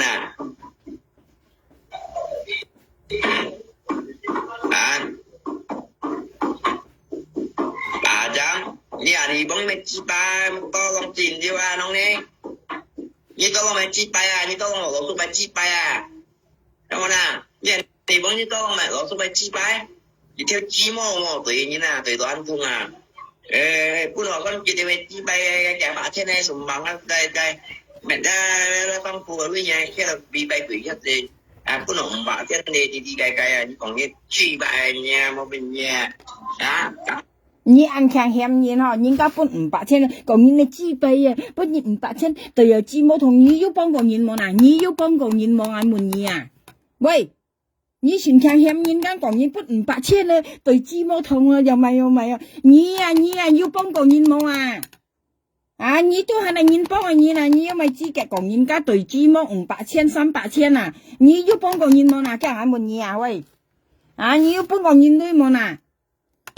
基本500,000、300,000佢係要本人tapi你要本個人喎，你當咪被嫌人捱多少都唔敢嫌佢雖然佢本500、300佢都要本人女你要本個人家女冇你只係咧去騙人女喺度講人，你肯去騙人女時，你講你做善事，你肯去到家女夾人辦本你說得不平人女咧，你喺你講人你為少你望係乜嘢你為少你望，你但白啦咧，條女咧冇愛得不平人女咧，一條拿站落嚟俾你做訂錯做蛋仔操啊，你是講啊將啊本來你唔係一部看你識買，一無特別愛要嘛，一寡打愛女嘛，一細貨愛識份嘛，你廣告啊你幾位啊，所以你冇講你冇愛你嚟女啊了，人家為本300、200、500都好啊，幾多人要本啊，你要本冇呐，你要本人家女嘛，啊你都唔識本個人女，你冇時候人家本特少啊。本幾多嘢本超嘢又係，長啱苗下量又係，你夾硬頭結5條6條，本而家用先叫到，基本200、300叫少，你按聽講嘢嚇，知擺面。con phần tàu quay hơi ban là gì hay là cái của mày tí bay cái con phần à quay hơi ban là tàu quay hơi ban là你都講你夾幾班人，你戰爭唔係男子人啊，你戰爭係你從你啊，朋友間你有啥搞老公啊？你聽佢冇搞你用電子老公啊，你戰爭係唔夠錢啊你了，佢廿三幾講家幫愛你咧，夾幾買份啦，意思結份送去啊，送去本地了嚇，幫愛你啊，女係咪幾萬幾啊？你看佢熱到幾度西啊？熱幾度西咯，受佢冇辦用去嗱，吉都辦你係冇萬熱跌萬二啊！你係咪知擺面？你讓人做到來蝕到受熱先制你了。你讓人咧揾錢咧唔係男子人啊！你戰爭唔係男子人啊，係男子人咧講熱呢啊咧都夠了，你到去到盡啊，跌來跌去啊，到去到盡啊！你對任你良心幾位，你冇乜好講冇咧。係啊，跌去跌盡，講來講去都係你夾幾位講冇，你受幾女冇辦，結咩受你按叫嘛？即係人家講熱涼熱啊嘛，或者結唔肯你幾萬二咧？你就按白尺了嚇，幾時候你都熱涼熱猛咗幾萬二，你出白尺了睇下愛時了又係，驚佢冇辦了，你時候你驚人家冇辦，你冇做人啊計按鐘啊，冇做人計按鐘啊咪有計，冇做人咧計冇招人家買份嘛，你要招幾買一份啊？幾時熱啲基本嘢咧，你喺度任定啊，佢再任定啊，講人家受幾你冇辦得話。嚇，或者過涼熱咧，基本二咧，係冇嗱過熱涼熱咧，基本二咧，任但咧點樣講？幾米份啊，冇辦幾女話，基本二女唔識講啊，從基本熱有幾雙嘅咧萬藝用啊，萬藝夾麻花仔啊，唔啲萬埋散多，加幫愛你嘅不如雙嘅咧萬藝都晒啦，萬藝麻花仔啦未結500千本人，你當咪使出去嗱？你咁樣嚟女出現女咧又唔確定嘅聲，人家受嘅熱女咧遲熱啲啦，遲熱涼熱猛要幾萬幾啦，幾到真係嘅最啦任定啦，任本人看把佢安排啊呢啲啊，把佢安強哦，跟人家本嘅女認識任出去話，你任出去啊嘛，埋晒本藝女啊嘛，苗下兩本藝女啊，花姐本藝女啊任超出去嘛，又唔確認任。但邊人家受嘅女啊，遲熱涼熱猛幾萬幾咧，你看見任大我嗌二空中唔超啊，一人任望愛你隔幾米份猛咗幾萬幾咧，唔啲萬人多啊！從解本月家望愛你本件500千啊，幾要任冇噶？你任出去啊嘛，解本月嗌本望愛你收下咧，嘛間苗下兩幾500千本嗌呢度未任啦，所以未出係啊，樣式唔公平嘛。講出去啊嘛，而家幫愛你本嘢女嘛，你又唔會任出去嗱，人家受你女熱涼熱猛幾萬你度喺度任，你知擺面啊，一唔係男子啊。con chiếu bàn tiệc con chiếu hàng chín đi bàn ngày你講係衰？叫咩要辦嘢嚇？你送超過期間叫佢家幫愛你㗎，佢買飯啊買水啊，嘅水啊飯啊送去辦啲啦，家幫愛你都萬要幾個女辦嘢啊，到頭嚟都要幾萬嘢緊。跟住任喺度未嗱？或者你破費嘢咯，降費嘢咯，意思看衰人冇女咯，係啊。家遲熱啲基本嘢，遲熱集中涼集中或者遲熱涼熱基本嘢，佢協咩講冇受嘢冇辦話，係啊，完全冇辦嘢出何講有冇話佢遲熱涼熱基本嘢咁咩辦陣嘢嚇？你為按衰人家本嘢呢又辦嗱？上屆本嘢家幫愛你本嘢500千啊，雙腳呢萬藝做除嘛嗌多晒河熱雜嘢啊，本結就雙嘢咧，或者全講嗌冇人冇隻嗌乜到頭嚟佢都突然係攞500千啊，你香港你未識了，你長啊識啊咪啦，識家幾百女人呢啲啊，上家幫愛你本嘅老公掉嚟家女本你識啊，你識你係笑啊，你識家啲香港台灣阿姐嘅笑啊女啊，你嗌緊你講啊，你識人家調資嘅女啊，嗌緊你講啊，你識人家調資嘅女啊。咁幫anh你做普通啊，你朋友家如果幫anh你做普通啊，佢做嚟普通掉嚟咁你本嘢啊，你聽人啊，你又我跟你講啊，你嚇你萬言，你又咁幫anh你啊便宜啊，朋友家便宜佢咪做普通你講啊，你又你買嘅啊，佢本嘢佢500千，而家佢係咪做普通嚟你本嘢啊？你嚇萬言，好叫了那嘢。Ngay là ngay như béo ta về bữa ngày thằng à tao bữa ngày ở Messi đây còn ngay nhìn với thằng nhau cái gì như bữa ngày hàng thứ ngay nhìn với kiểu mà ngay một ngày như thế thì còn ngay chơi này ngay chỉ một ngày như thế đấy như vậy bữa ngày thì tiểu bà trên đi tu nha như bữa ngày ngay một ngày như thôi còn ngay chơi nha ngay tầm ba ấy quay tay cả nhà thì không bỏ thì con hồ ly không gì bỏ ngay cầu sân đi như này như tàu bay ở ban ngày như thế không còn như thế tàu bay ở ban ngày ngay tàu ba chỉ buồn mùa như một ban ngày chỉ là tiếp mà tụi một sẽ như biển sập một đứa đi vô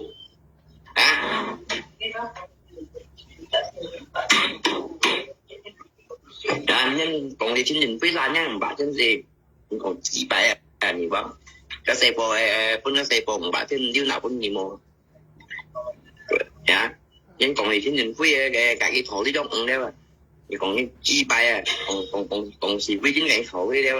mà chi bài nhớ chi bài lừa cũng như là nhà thì bọn thì còn như trai nhà một cái bạn nó làm ba thành trong sinh như thầy先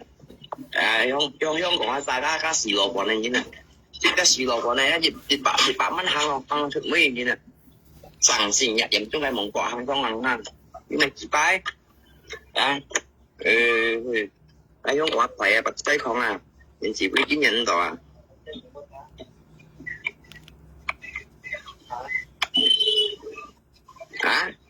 你咪muốn cái gì à? Đi lưu bắn hết rồi à?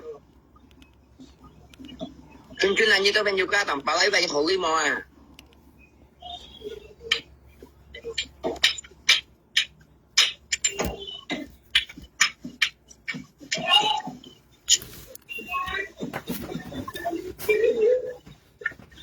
Cha, nhà đi bông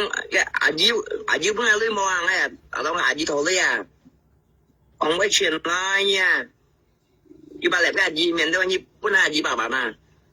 Mình còn số bạc bạn à?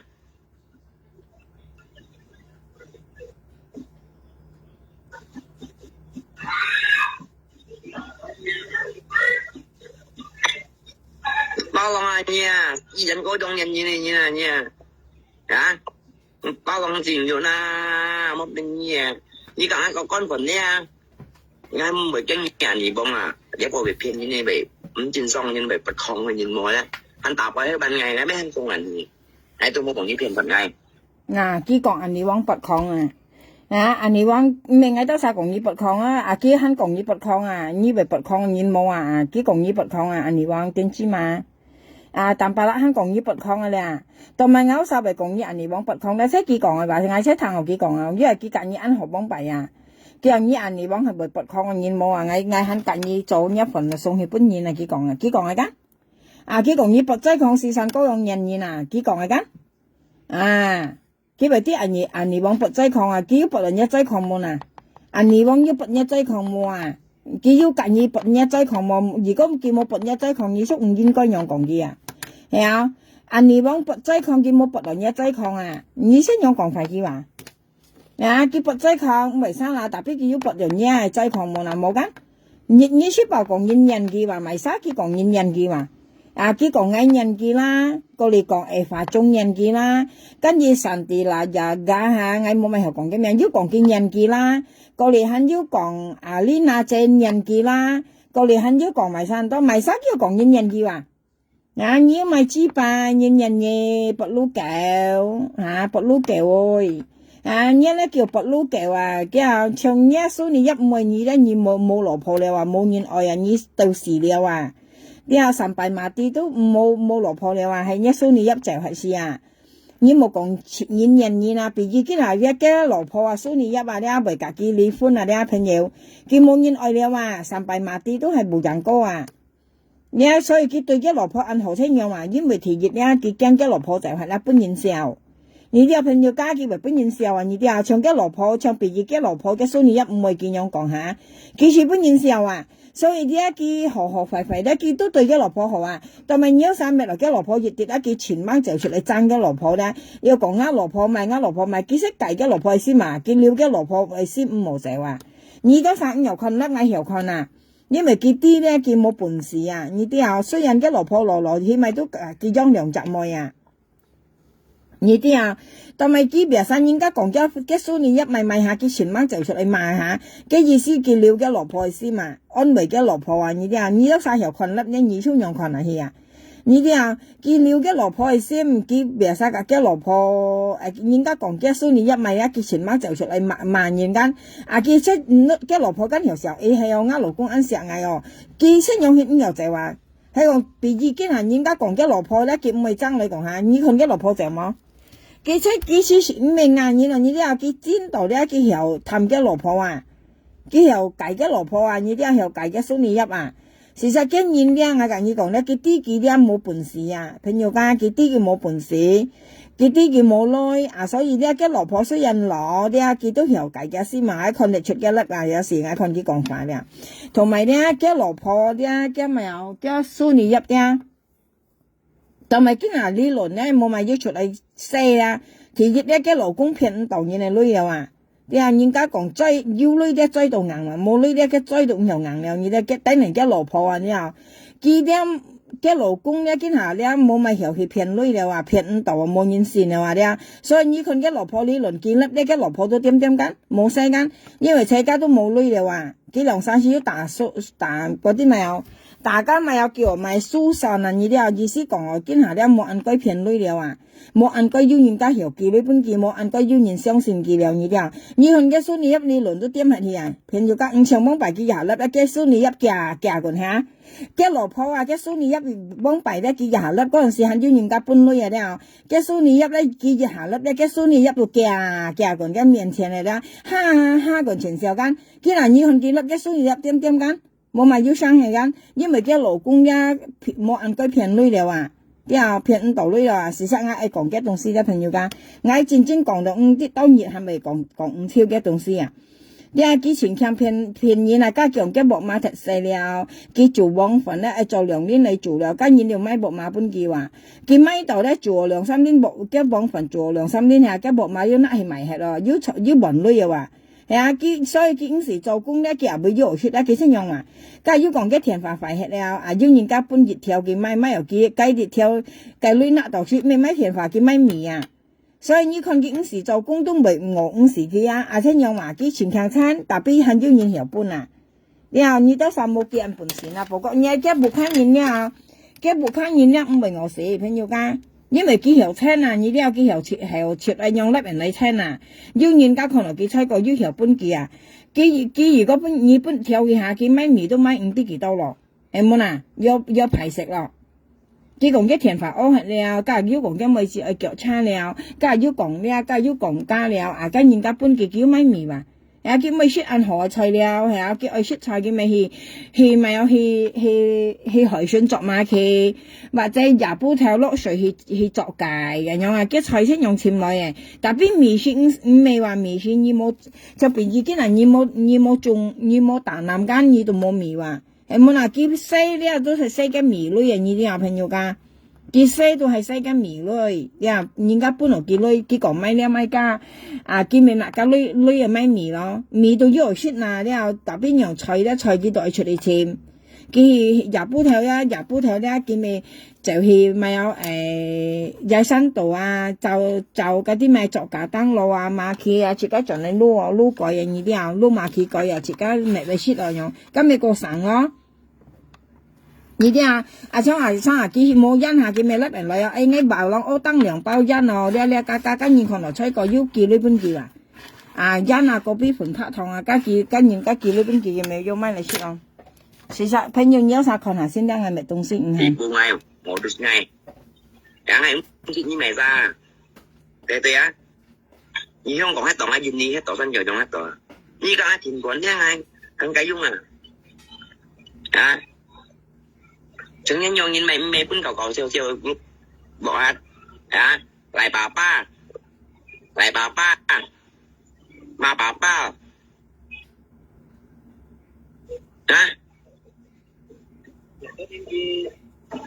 chạy mà bà ba mà chuyện mà lò bay to đâu mà chuyện đã tiền bà lấy còn như bà ba còn lò bay to đâu à hầm lò bay to lọt ngay đâu rồi cái câu con phận sự nhân họ đâu hầm cái tầm bà lắm mới còn chưa đi bà ba nhá hầm cái tầm bà lắm mới còn chưa đi à hả hay cái đến chuyện cầu theo cái bỏ cái hả cái muốn cầu sale cái bỏ hả những điều cái lép cái chính chi miểu ha luôn này cái cường nhi hâm lọt bãi đâu lọt kia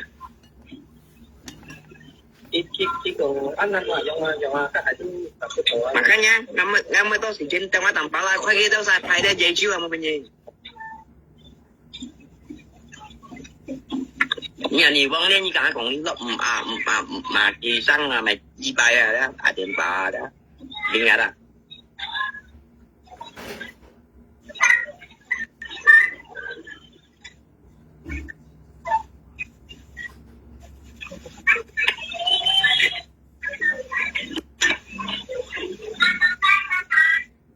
HP yang kasih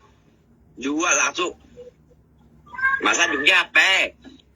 masa jual nih bang HP metong sih jual nih bang mấy chi bài HP cũng ngày cái từ cái chi món thôi mấy HP cũng ngày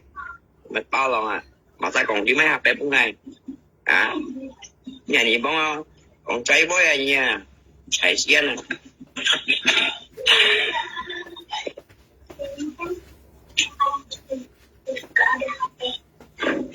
à còn chơi với nha nhân chỉ biết chính nhân đâu thề như nè còn chỉ biết chính nhân là ngay tầm ba lát nha ngay xài nó tàn rồi ngay mệt to lòng la nha nhân sụt nhang nhân giống còn cái nhân sụt nhang nhân cà vui như bên nhân cà vui gì nè nha như bên nhân cà vui vậy đó như phun rằng tật phun gì nè mà sùng bằng anh phun đó coi cái mặt sa mà này còn này tia à sùng bằng anh còn cả sa câu con mà sa nặng gì nha để sang ngay thôi còn ngay cái gì nè chỉ cả vui như phun tận một phun à gì bông ai cầm bằng còn nghiêm ba như phun tận lưới đi anh như một phun à nhớ mấy người lưới này hiện lưới một phun gì nè à một mẹ chạy ăn đeo chạy cái lỗ su tụi mô lỗ su tụi mô mệt gì ngay tụi mô mệt gì lỗ su không phải to lòng để ngay tụi mô đẹp gì à tụi mong là tụi lỗ su thổi lưới lỗ su còn ngay ở trên mắt cái chỉ mồi sai không còn này ngay chỉ mồi đúng chiều với tết à bên nhịp băng môi chọn nhau đi cái được ba tôi bắt đầu hai còn quý lưới ấy nhiều hai luôn thì còn hai câu như thùng lưới của đồ xuống mà trong cái còn à các mô sao mình trong còn với ngay chỉ tán ra chúng nằm bảo cũng nằm bảo lại trong này chứ không còn hay mà à khi nhìn đâu ra đi trên từng lưới em mặc cái còn can xe còn nhìn sang nhỏng theo lưới à alo anh cảm ơn ơi đấy là mấy chị xem mà ăn lắm mẹ bà bay nhưng anh nhìn là nhìn bóng ai nghe món à ngay đâu sao tụi môi nha cái nhìn được cả đến nhau à anh cảm ơn anh ngay khi đi lập cái tuần cô anh cảm ơn chuột nó chuột đi vào nhìn món lúc đây nào xin ra đà cùng vào cái nói và còn ngay chi họ ngay chi mày bèn thôi dạ đi lạ lọ bò bay thôi lọ cái chi đâu à dạ dùng ôi cái mô dội gì đó cái gì cái thầm gì và cái họ đi thằng đâu thì cũng còn mày đó kia họ đi thằng nào này mô dội gì à này block hẳn gì thằng sùng bò cái ngay đâu tiền điều tập chơi đi mô dội chứ là chứ dội chứ là mày buồn thiên nhiên có à mô áo chỉ sùng bò cái ngay đâu tiền cái video cái còn họ quay video cái siêu có tiền tiền cầm bạc cái siêu à ngay đâu mấy trăm phút đô ngày mười ô anh còn ngay bộ mò quay ngay cũng ngay lên gì video cũng đi à anh mong thiên nhiên thì video cũng đi à khi cũng nhỏ luôn nha tiền này chiêu anh chỉ hao lên anh tiền chiêu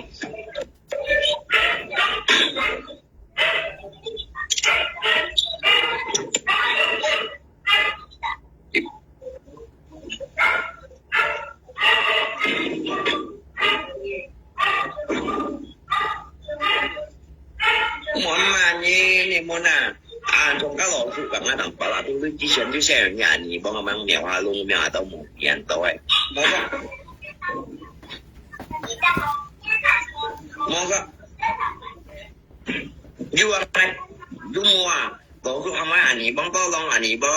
nhỉ bông không còn hết đây còn có hết tỏi to lông này du này chạy ca chỉ mình cái đồ nào tốt các quan cái nó đi cái mình tầm bả là đồ nào tốt tầm bả là với còn ghi đồ nào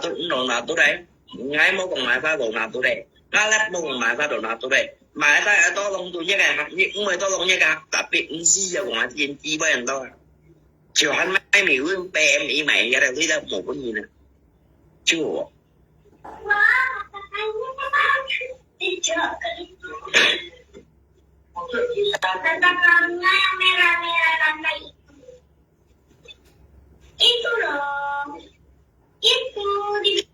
cả gì à gì sao không biết cái nào giống thế thôi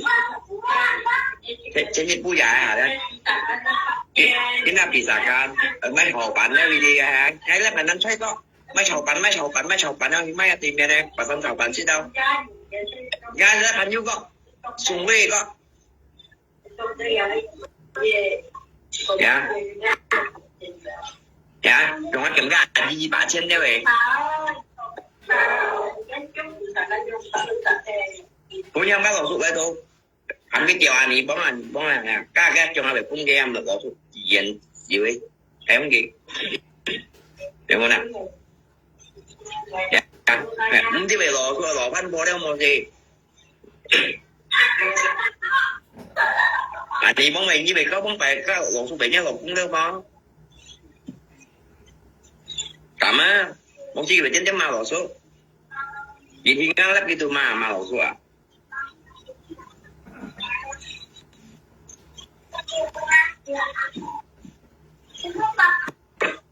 nhưng cái tập tệ nhưng ngày xin một thành như tập tệ nhân chi ngày xin một thành nhân chi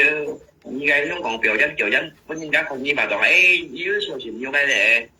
cái món coi còn đi cái của luôn tìm chơi của cái hàng mất bao bằng tiền nhau à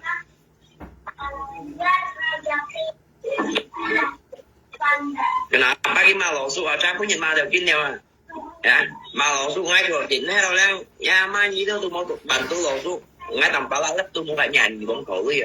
lỗ số tôi muốn phải nhà gì bóng khổ đi hay mà lỗ số kia dạ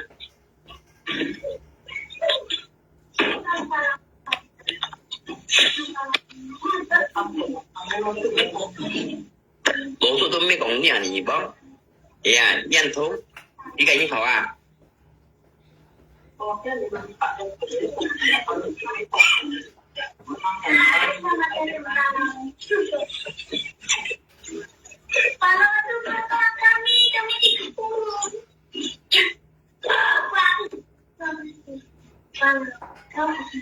Ui mà nhìn nào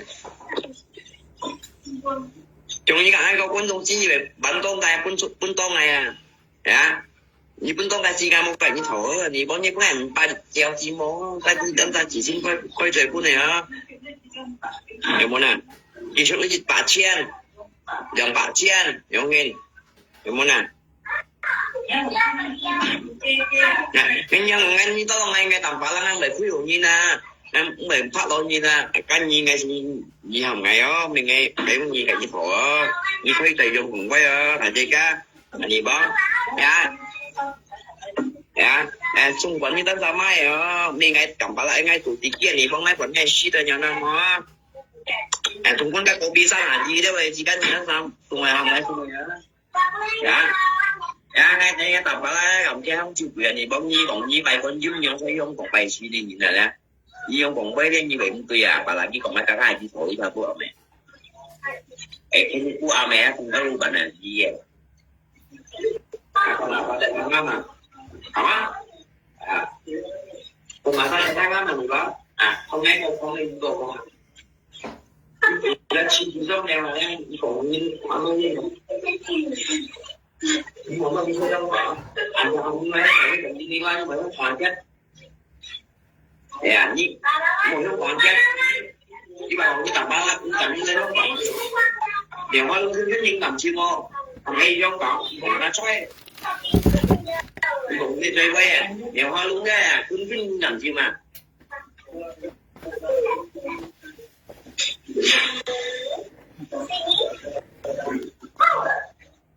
上期講咗俾咧，其實點知啊？佢本嘢叫我講嘅5.7萬里王，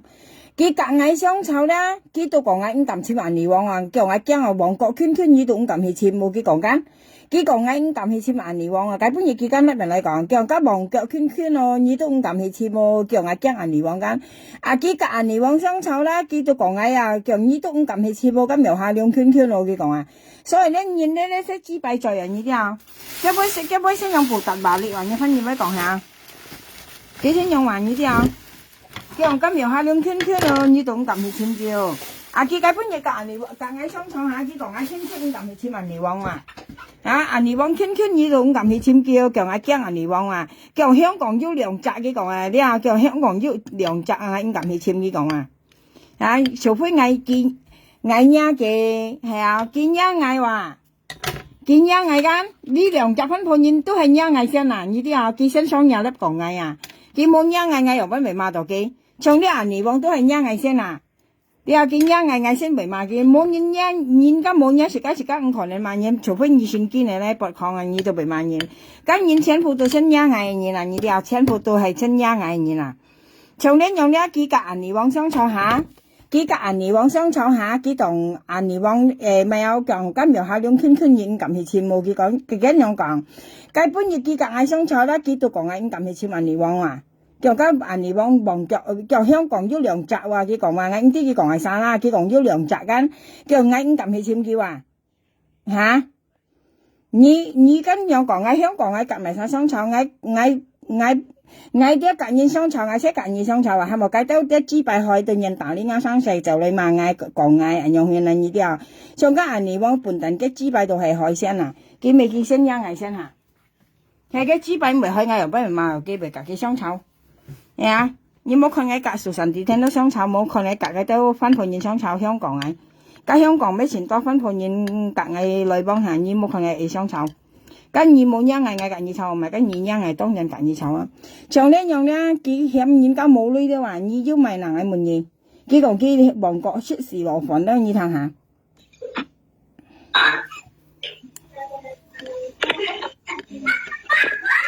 講ngay香港，chứ mà còn ngay kiểm tra gì nữa à? Như kiểu vậy em không lắm. Chú kiểu á.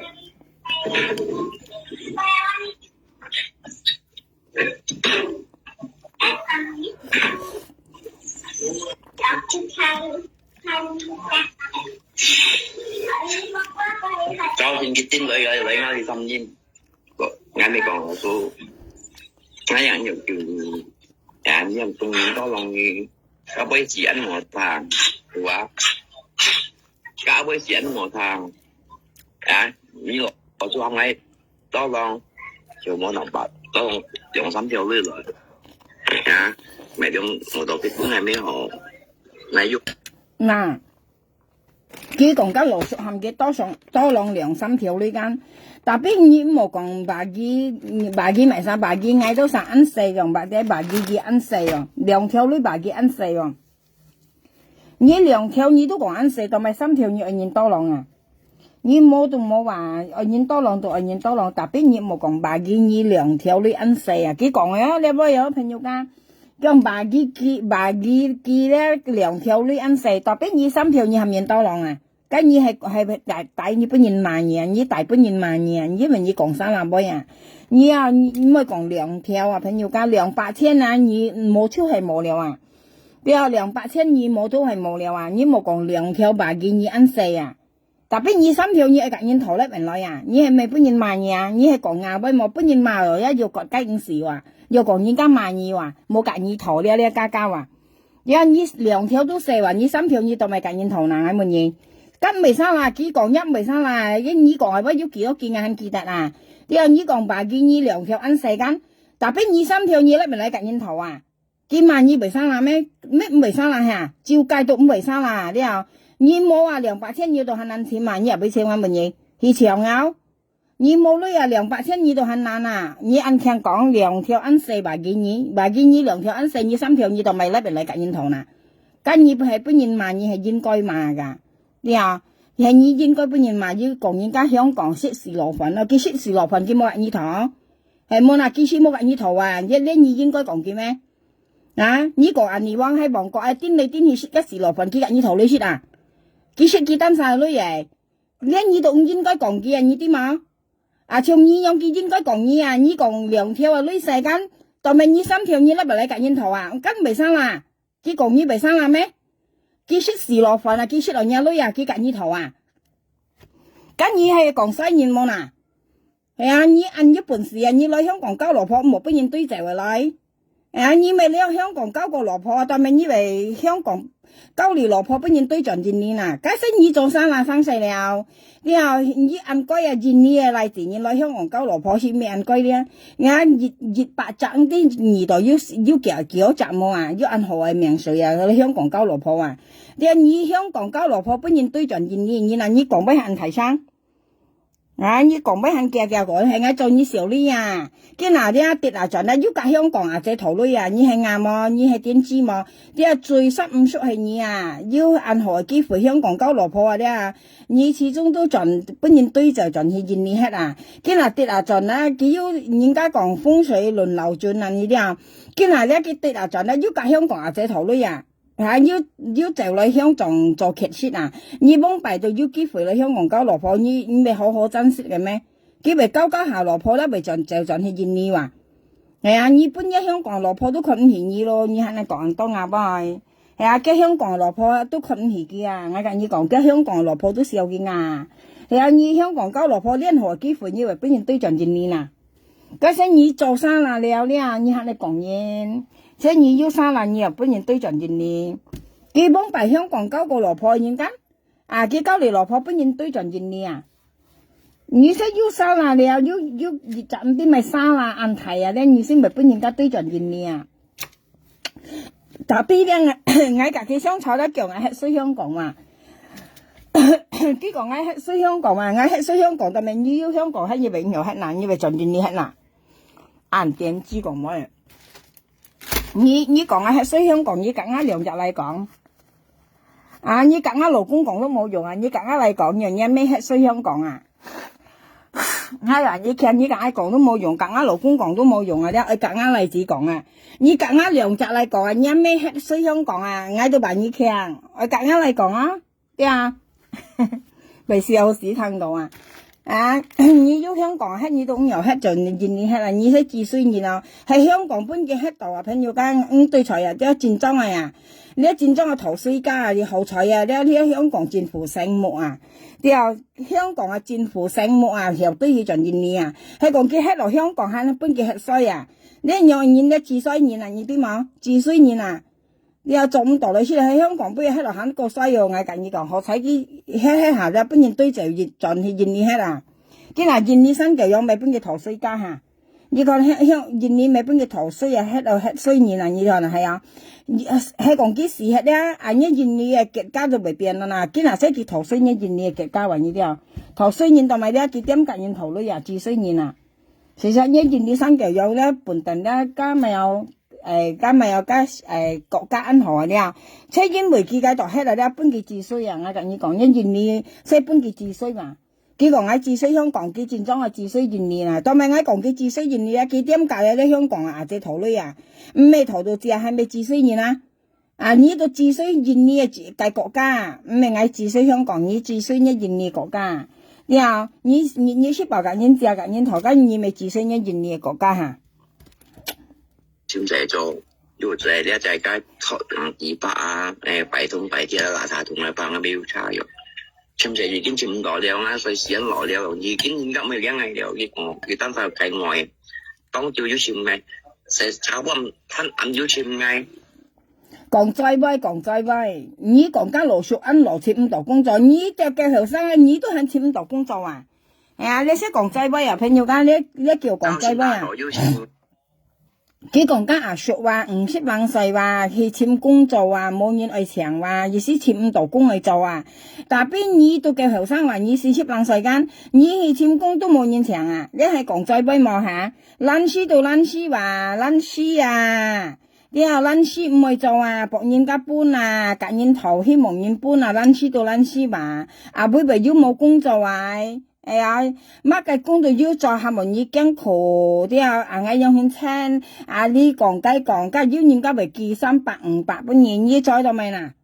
啊，你叫咱死啊，博人搬啊，博人用啊，啲啊唔係冇工作，啲啊佢驚苦啊，佢咪做啊。thì việc khổ thì nhiều cho các công tiền ăn xảo à như cho việc bạc việc bạc thiên và sẽ cho bạc có thiên nhau cho bởi sự như cho ăn cái cho đó mấy cái hay mày la na cái nửa thầu can xe đó đấy ăn tôi nhìn bún kìa cái mấy bởi yếu thầu lo hả hay đồ đi thầu cái chân đi chân cả suốt để bảo lòng ô tăng yêu hàm á kỳ xin yêu hàm á tới香港à tới Thái Ban à tới cả kỳ ban à ban cái bảo lòng ô tăng à cái cho đó mấy à như tôi sang thì cho là giống kỳ liệu các nhau hẹn nè cái còn mà ai cho anh mình cái ôn sạ cho công việc cho到暗咪做上800、8千間，要當然做幾萬噸啊！佢做到買啲冇用水嚟説嚇，冇幾多錢嘛，加博人家搬嘛，了搬近些就對啦，朋友家。佢講家羅叔話，按羅你話去簽工作冇人愛話冇人請話，家羅叔羅做簽唔到工作，跟2年後生已未簽唔到工作嚇。冇嗱，你未簽唔到工，日喺度做劇室啊，係啊，日喺度夾煙頭。你似今未講機啊？你叫阿拉山人你反而咪講下，佢講簽唔到工作，跟你未簽唔到工作嚇，你講家熟到未嗱？差朋友，你未簽唔到工去做嚇，你冇講嘢。除非你要做人工，你可以講阿叔按羅就佢簽唔到工去做。你未嘅後生，你未簽唔到工作啊？你又俾簽到工去做嗱，咪日喺度騙人嚇，博人家搬嚇，講嘢。我也不會簽冇搬咯，係這個啊，啲小本人啊，啊，朋友家大部就話錢你唔講咁樣嘅嘢啊，嗱，本地哦，有冇人啊咯？你搬nhà你幫佢chết攞數錢冇人好嘅，有下弄掉咧攞數，你冇人你冇人都啊你。啊，như thằng cái tập vào ngắm miệng朋友ca, cái mà cái anh đi vòng cái tập ngắm miệng can, kiểu như mèo há liông cái còn can, kiểu tập ngắm miệng can.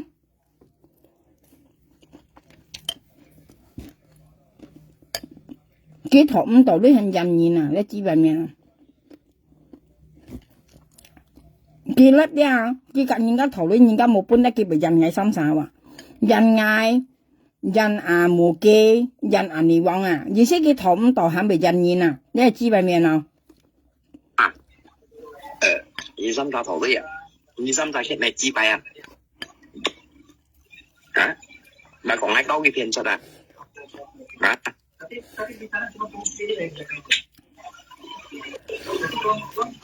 Chi bài à, bông đi, cái à nì bông em thầy xiên. Chơi à, cái ba sang là bản gì à, su hóa này à? Hả? Vì nó xong cùng bún nó xung bón sẵn bát trên nó do thầy chi sử dụng à? Anh chết xong kia chặt chú có phiền gì à? Hả? Anh cái còn ghê phiền áo với nó chỉ ảnh ngay bệnh mùi chi mày chi bàn to à? Hả? Chín xong cùi à? Đúng đi, sẽ ta xong cùi à? Hả? Càng này có con phỏ nà, ta bay héo càng ngay kia còn lại một cái đi à? Anh tự nhiên mà anh đi bóng mày nhìn, nó phần trung tàu cho hồ điêu à? Xung gì điêu à? À, gắn với như con phỉ thiếu tiền tàn đáy nhắm nhàng à? Mày một đốt. Dạ, nhà em tí như này xa, nhân ta bay héo càng ngay à? Ngày gì kỳ bấy hai bộ còn à? Anh thu mang còn ý như cái phiền nhìn một cái giống còn bật không mà nhìn mò à? À, thầy tổ sĩ mẹ hàng ngày xe kia này à, xích cái日本cho nó cái日本首飾喺騙子呢，到呢度同嘅啲嚟啲呢，是自日任中，呢係本來用200蚊嚟啊，佢哋呢個作為啲呢日本首飾，cái hành gì bằng đôi mồm à, hành gì chẳng cái chuyện mồm à, nhớ phải không quan là cái chuyện Nhật Bản sau khi tin này tin thì còn xuất xứ lỗ thân à, à cái hành gì cả cái bằng đôi mồm à, hành gì chẳng cái chuyện mồm à, nhớ nhìn này chính chuyện này à, nhiều本事chuyện mồm à. À, như hắn này cả nhân thổ chứ, còn sai nhân xuất xứ lỗ thân đâu, cái còn mà xuất ăn Nhật Bản sau khi à, Nhật Bản sau khi cái còn mà một phiền nhân đâu à, nhiều本事xuất mà, nhiều xuất còn mà hay mồm à. Như hay như chẳng cái shit mà hay như bán lưới mà ai còn như chi bài miền là hỏi chẳng ngày sinh mạng cày xoay nhá, chứ không tin này bán dịch bạn trong phòng tiền gì đó thôi, em không nào, đi xuất hiện điểm chung luôn, bác sĩ lỗ quá nè, bao nhiêu to cho này tin này á, cậu ai tin này, 啊，你杯係咪未有？呢一杯係咪人間撈嘅啊？家咪有日本壽司仲係士羅粉啊？你係咪突然撈啊？你講杯係咪突然撈啊？啊，你講幾出日本壽司都好啊，但係你要國家講士羅粉啊？你係突然撈啊？你幾杯係突然撈啊？朋友家，你講你往出日本壽司嚇都好了啊！你講叫你唔係人班你嫌嘅嗬，100K又好，200K又好，你嫌唔係人班，但邊你冇講士羅粉，家下俾士羅粉啊！你咧呢幾杯係咪特隨意啊？係咪突然撈啊？我冇有啥朋友家，佢講幾出士羅粉啊？家下俾係士羅粉啊！跟日本壽司係錯，啲特邊你講便宜都可以嘅，係冇嗱幾出過蚊月盤，熱洋嘢出7-8蚊，葉2蚊有22蚊啊，葉3啊，葉4、葉5、葉6、葉7都要，一看價係咪東西？特邊你講嘅價錢咧，你可以嫌嘅嚇，你去加便宜東西可以，特邊你冇講出士羅粉，家下俾係士羅粉啊，因為你係租嘅話，你講咗俾係突然撈冇乜嘢啊？從家你講未分你做朋友，你人出冇朋友啊，佢先未分間到仲你做朋友，同埋佢借一粒俾萬元啊，佢借一粒俾萬元啊，佢本日限結500千本嘅啊，你按強險人啊，講人快快啊，人幾多邊人要哎，你咧先冇骨氣人咯，咧幾百面冇骨氣啊，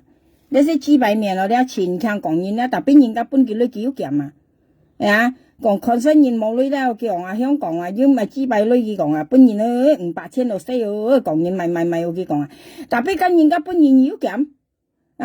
你抗生人咧，人本人咧你仲冇得愛家下咧人家隔日下罵佢咧，佢要險嘛，要講人快快話。阿新日本先知200 K 嘅咧，200 K 嘅家要咩用人？有冇啦？係咪所啦？你講嚟先，我一下咧要行嘅店咪輸啦。變人拿到呢個用人打浪tiền đi啊，你話？你咧叫冇搬到機啊，朋友家你話冇搬到機啊，佢扎看西嘅呀，而先佢你拿到你向前人用下，而先你拿到你向前人要咪用啦，你冇搬到眼，你冇搬眼啊。而先冇搬到嘅，搞女人呢啲咁甩到你向前人呢講嗬，咪多兩成了啊！而先你冇搬藝啊，你拉向喺度咪啦，你冇搬藝，你搬藝人樣啊呢啲啊，一面細場咧，咁一時冇細場咧，人哋幫我咪搬藝話，而先人哋幫甩搞女嚟向嘅啊，冇叫搬嘅啊呢啲啊，呢度咁你講啊，而先冇搬到嘅啊，叫咪多兩成了啊，你拉嚟向喺搞女要咪用啦，你冇搬藝啊，你冇叫搬藝人樣啊。係咪有意思啊？咁你講係音嘅啊，呢堂嘅叻個呢，cái phải phụ tuổi à, như bảo tổng hay cái à, như bảo tổng hay cái tao nhìn này mày xin mày xí quý chứ nữa, mày xuân kia đó, mày xuống ngủ khủng phong lắm. 你係幾百面啦，幾萬年啦，你就拉你嚟命啊！一未生結了，未時灰煎了，未白斑了，一唔啲迷散了，一肥年熟了嚇，佢只大超你班嘢嚟命出嚟話，你隔幾雙炒到講幾環，同埋你如果大生結了，肥年熟了，白斑了，未苗下亮了，咁一唔啲迷散了嚇，二三年嚟廿嚟命出嚟話，呢係肥先講啊。喺度，咁嘢肥啊嘛。蘿蔔都很要款啊，蘿蔔都很飲到啊，你係豬白面啊，你食豬大面皮嘅啦，叫人相炒，拖人嘅命拖超出嚟險人啊，講人話，意思你講咧，前行罵你嘅隻人啊，罵椒角罵咪有份人數，罵蘿蔔多，罵爸爸，很少罵埋散多，罵嗌，罵新結，唔知罵埋散多，幾好出嚟咧boy啊，你識份人啊啲啊。意思佢安好嘅人啦，你往廢人啊，意思罵你都人啊，嫌你都人啊，見人前嫌啊，見佢講本有沙灘攞佢安好嘅人樣啊，事實呢兩沙都熱漲啊，呢個你往咧都係熱漲啊，先見不平嘅人啊，你話呢個你往都係熱漲嘅人啊，熱炸癲到熱炸抗啊，呢咧不抗嘅人啊，呢個你往呢冇嫌人啊，呢單沙都係樣人啊，呢咧裏面啊，呢邊你往一個香啊，呢咧搵裏面啊。跟人咧搬幾女咧按費又講幾好啊，朋友介紹以為費到點喺度咧，你搬幾女佢按費幾講幾好啊，呢人啊，見人女冇人噶，然後幾日呢人咧佢群女冇群人噶，從日本佢女咧，你快到一先講啦，快到啊，烏實啊，佢都講一先放實啊，人女冇人啊，快先講啊，人女嘅人啊，呢個你講啊，人快先講啊，前快啊，人啊，我冇偏咗晒。Hello, ba thầy.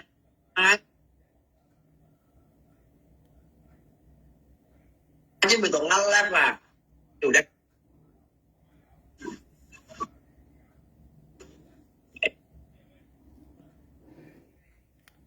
Dùng cả gì là bảo là giúp kiểm những cái mô vậy.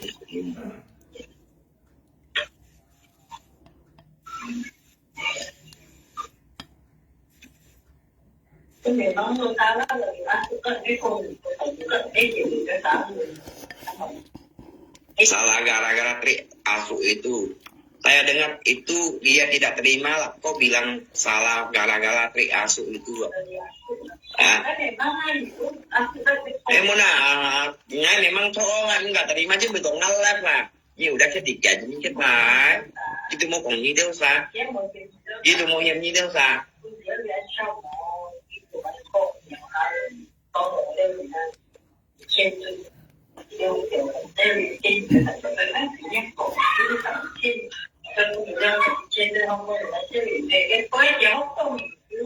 Cái này chi ba em muốn làm, chứ muốn gặp những thầu à, chứ muốn gặp đèo luôn thầu à, muốn gặp một kiện có thầu à, mới đi cái gạt cái như tao sao gì ngáo lấy cái chết thì mày chi ba.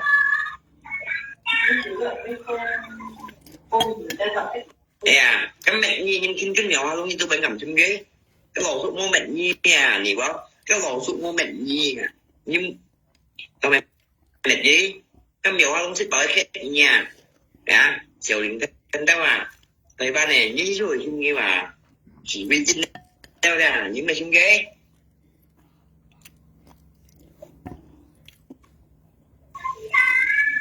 Chung đi lo, chung lo không còn lo, nhà mày tầm ba chung nhí, cái nhỏ luôn á giờ chung à, liệu sao mà xong một tay à, liệu chúng mình tay à. Có chuyện mấy 2-3隻站喎，個幾鐘喎，幾韓國女人狼去愛個幾鐘睇喎，坐巴士愛個幾鐘啊，最冇到愛熱集鐘啊，見韓國女人狼啊揾集鐘坐巴士嚟之後。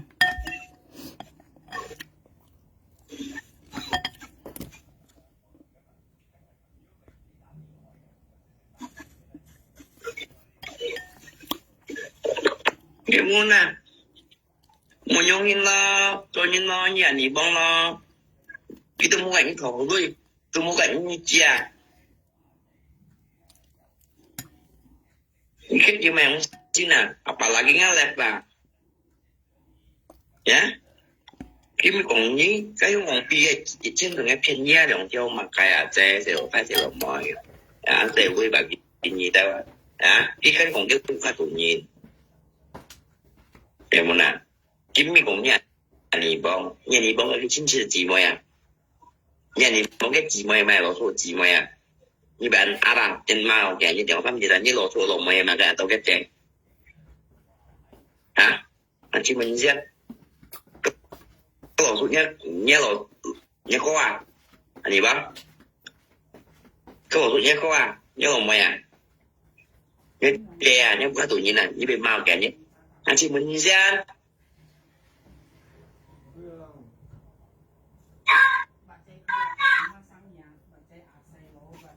anh chị mình nha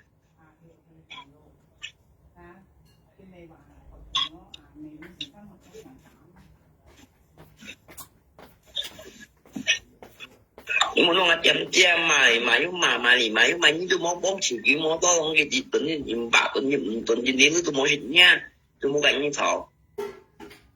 vậy mà em mà mày tung gì cái miệng hoa lung hứng rất nhiên là mày chừng gì mày đòi nhẹ khịt nhẹ mua đồ gì vậy không này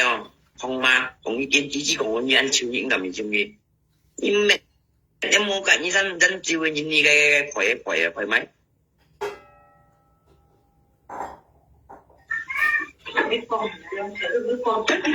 dạ dùng theo tôi mấy cảnh như thổ cảnh như cha thì tôi mẹ như tôi chứ tôi mới cần ít thọ em muốn à cái dùng ta một cái ngay ở đây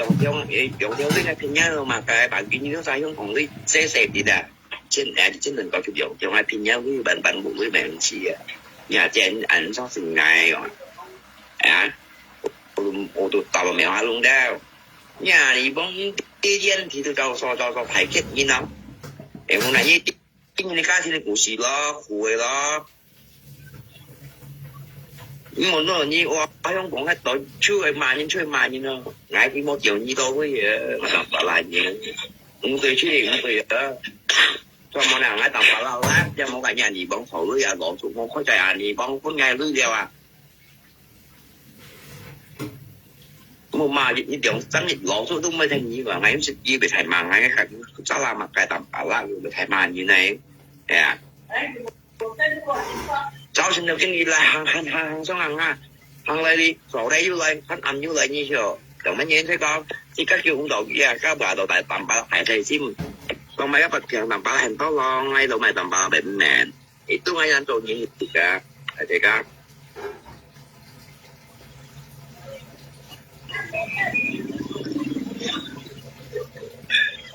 人人做嘢啊，呀，唔滿意。chiều chú bình chỉ vẫn như mà cày hai tầm phá là tiền xuống cũng phải xuống cách nhưng mà để cũng nhéo ra tối đây là một kỳ à như một kiện to cũng như trái bói một kiện to nhiều đấy như thế đấy trên bữa ship rồi thì công điều mà không chỉ ship mà kinh phí cũng chuẩn à cái còn見人家賣幾多共，人家初二十五啊，堅持唔盡啊，係啊，拔礦了，意思初二十五啊，幾多就拔礦嘅人啊，但係見熱十爆啦嘛，你看佢日下萬人假裝啊，幾有咯，咪啊，你係未拔礦嘅人啊，乜嘢？你講喺多少初二十五兩萬人拔礦緊，但係2萬人咧，你又係賣嘅2千件，係啊，喺多少拔礦萬人間，但係2萬喺多少咧，你又千件咯，係啊，然後你7間啊7年未條件啊你啊嚇，你7年6件啊嚇，你萬年都未成件，呀你都未拔礦，嗌多少萬年講你騙你嚟累，係啊萬年你都講嗌多少拔礦，初25，係啊日光涼了，堅持唔盡，以為啲牛啥堅持唔盡喎，啊！你打理好你分鋪啊，你兩隻妹下呢啊，你妹子啊下呢啊，你打理好了呀，你冇打理好啥堅持盡唔盡啊啲啊，你呢些叫顛知了，打理你老老婆堅持唔盡了嚇，佢為啲牛啥堅持唔盡啦嘛，啊，佢為啲牛啥堅持唔盡啦嘛，要揀你講咩？要揀你講啊堅持唔盡嚟，你為啲啊你強講乜嘢嗬？佢為啲牛啥堅持唔盡啦嘛，朋友間前生次講乜間？呢些叫係包養嘅啦，唔係本人講到5毛緊煙頭，唔係本人講到5毛甩人裏頭本人講生幾啦5毛講煙啊！你話你緊人家頭裏咧，本人講生幾啦5毛講煙啊！你啲啊，你冇講嗌多少，當咪冇資格講煙，嗌到本來你40條了啊，當咪冇資格講煙啊！啊，幾多少半個二女咧講煙咧，加些要資格啊咧，唔係冇資格啊！你話人家半個二女人咧講煙咧要資格講煙啊！但你講啦，你冇講啊，啥冇資格講嘢啊！你上要咪本人講，你冇咧邊嚟夾煙頭，係啊！你咧邊嚟夾煙頭，本人講咧係你萬人咧，你嚟啥？你先日光涼啊，你先唔正常啊，你先係點知啊？係你知你來啲你簽工作咯，唔係點樣騙嘢攞嚟蝕咯？你啊豬狗，你先騙嘢啊！人家可能再冇貨出我哋嚟調查你啊！你啊唔係咁無辜人點幫你騙啊？所以未騙到了，咩唔毛係冇呐？人家正式叫人家一咧咩，一咧係懶死人啊！你啊一咧我能盲啦啊，未正式冇工作啊，你係未做啊？你今年裝今年嘈啊，幾弊面啊！cái bật con cái chết à mèo ha luôn à nhà này bóng mẹ bà còn ăn kèm cả gì với như vậy thôi dịch mò nhé chính trị chuyện là chính trị việc à hả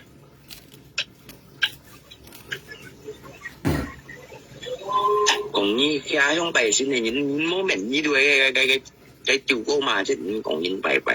như bánh trộn những anh xin mình như bánh trộn như nào dạ khi ai không bày còn diêm dạ còn theo ăn chăng mày ngã đồ nào tốt ông màu bay đồ nào tốt ra là ông màu bay à cái gạo màu bao mấy phần nó cái mà cái về tình trạng hậu ngày tiêu ya saya pun jauh sasit sebenarnya hậu ngày tiêu tapi này sự cảm bảo untuk cái cho kết chủ đề chỉ phải muốn cái tao hay mò ya hàm mà sao chủ xoay đeo anh sẽ kawan nghe thằng đồ đám tia kami ngã đồ nào tốt đấy tính chúa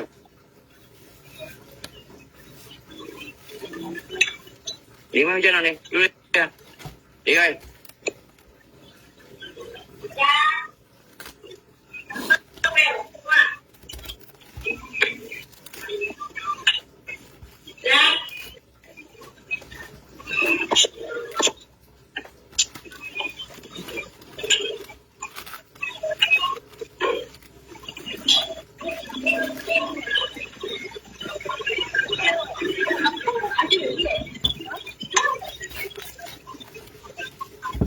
cả này vong lên xin ta bắn chân xin ta đã thải trái cá muốn nói những dòng bạc chia nó cái pi bò kia là嗱，佢講按你往係攞錢唔得啦，計半日炒半日錢，日幾都見500千半年啊，同埋你很愛啊，你講叫攞錢唔得，佢計半日見你半日見500千，你同埋很愛啊，你係講再威冇你，唔係錢唔得，按你往係攞唔係錢唔得啦，你係見冇半道你啊，你啊按你往冇半道你攞啊，見咩叫攞唔係錢唔得。trong cái là kia còn à tạm bà la nhất định để cái nên kia bữa ngày kỳ ship theo bên nhà con như vậy mang kỳ bên kỳ mà mẹ anh này bông lấy ship tại là hai kỳ một bốn đầu nhỉ lấy tụi ngay cạnh như còn nè mẹ kêu lấy ship tại kỳ một bốn đầu nhỉ rồi trong cái bên nhà kỳ 500 bên nhỉ tao mày như ơi nè cái bên nhà kỳ 500 như tao mày như vậy ơi nè kỳ kêu lấy tao như còn ship tại tao như ơi nè cái sẽ giúp bên nhỉ đeo cái tụi ship tại và ya kỳ một bốn nhỉ tụi ship tại và như tiên tri tầm bà la nhận lối và hay món những cái một bốn đồ như tôi còn như này lối xin tật gì xí anh này vong bốn kỳ lối bốn ăn tiệt là leo bốn ba 3 ba cái mấy hiếm leo gì xí kêu to như thế phải nhiều cá bốn kêu to cái mấy còn xin tật nào cho bác anh này vong còn tầm bà la nhất để cái nên kia là ngay kỳ nhị ship theo bốn nhì chế cho ngắm mèo hai leo bốn nhị theo liệu theo thịt theo ship theo kỳ bốn nhì còn ship tật mà một anh tao nha cái xe một kỳ bên gì đang nuôi đầu như còn cái nuôi xịn tạt đèo như còn như này chi bay như cả chi bay còn tầm bà la như một nước ở như hiểu còn cả như vay còn như cả chi bay còn nha chân ta đây chào mạo 30 đi mày chi bay chẳng hạn mày chi bay bên này thì chính chính đi xích vô cái tài tiền như còn chỉ cao đi có tới xì còn cái này cho anh cá nhân chẳng như nè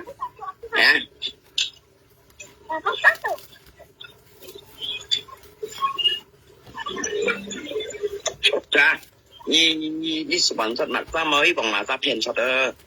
giao lui còn chưa có còn mà sao như vậy cả lò bay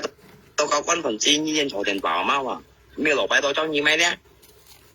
ra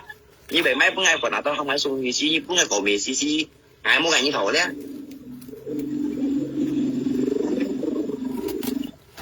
nhà thì bóng lên kita ra như cả thầu tiền bảo bao lò bay tôi ngày gì ngày đâu chỉ mua trâu nhỉ rồi như này chạy trong xin mai mà lần phải còn quét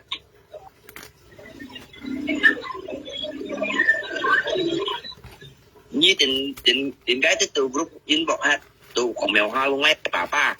nha cái lò quỷ chú kẹo lò quỷ chú kẹo lò bay to lò kia nghe bò bay to chú kẹo còn chiêu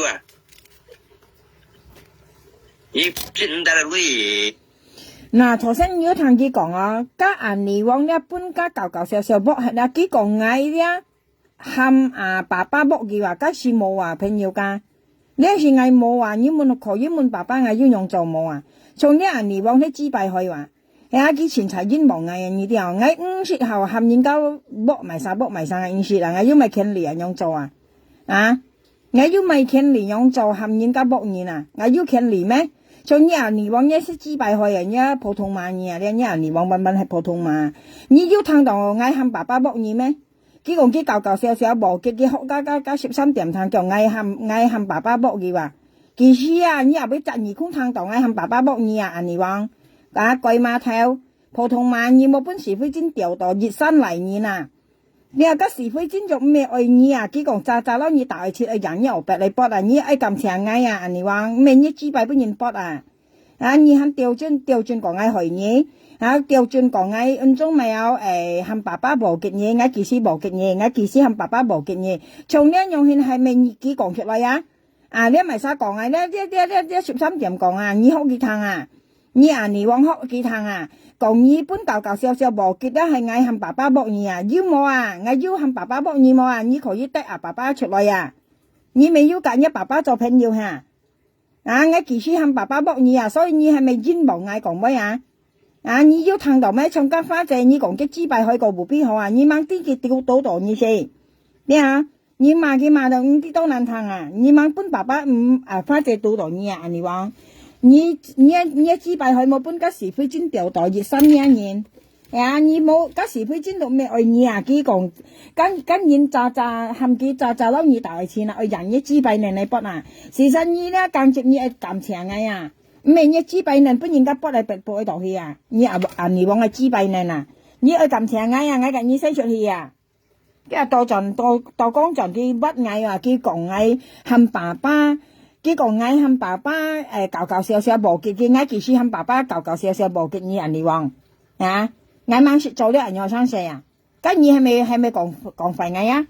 啊？你既然你沒有跟你爸爸做朋友啊，樹落講順做朋友，你咪可以問佢啊！我要喊佢搏你冇啊！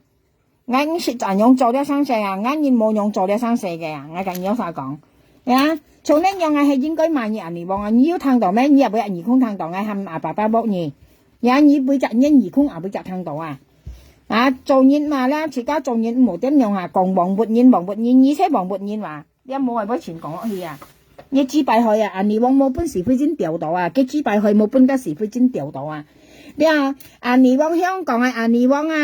今日安那線教嘅羅妹羅公本家羅妹羅公掉啊！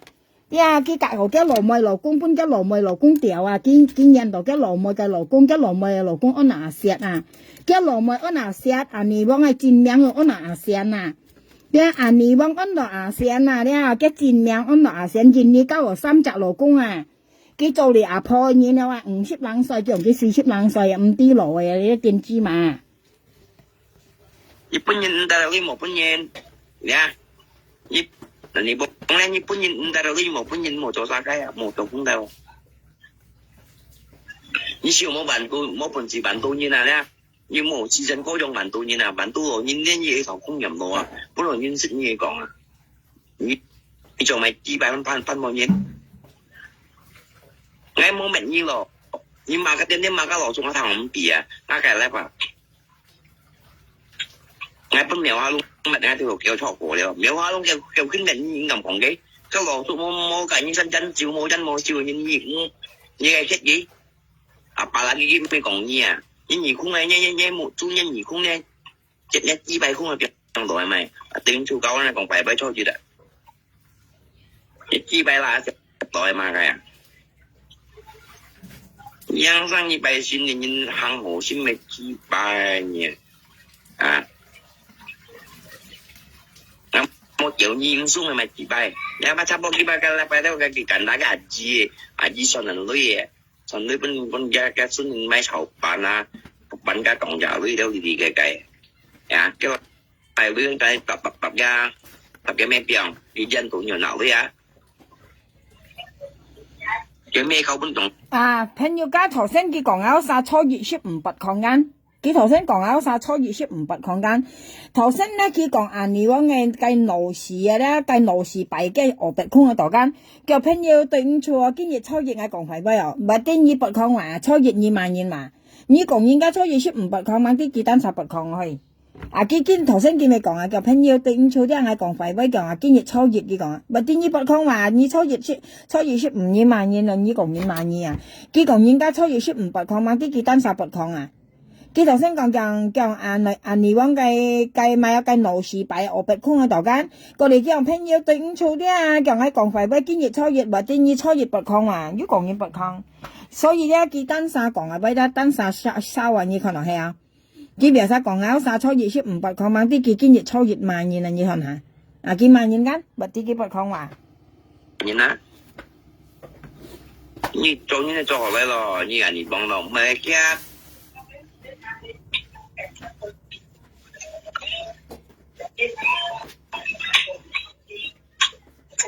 thế na du lên nhìn chỉ với chính cả cái trang sức chéo đó thì cháu còn này chéo đi đó thì cái này phải đi dòng ấy chứ mà thế cả à vậy tôi sao thêm嗱cái ly chặt lấp呢，佢都講你講自己講是非真自己隻50條間，但俾炒杯又計隻粒呢，佢都講是非真自己隻20條，啊呢度要唔相同了啊！喂，朋友家佢你講緊自己講，佢講你講自己講緊叫是非真自己隻50條間，你見下佢咁樣講，佢你隻粒呢都講是非真撈嘅隻50條啊，但俾炒杯又計隻粒呢，佢講你講自己講是非真自己隻20條，自己隻20條。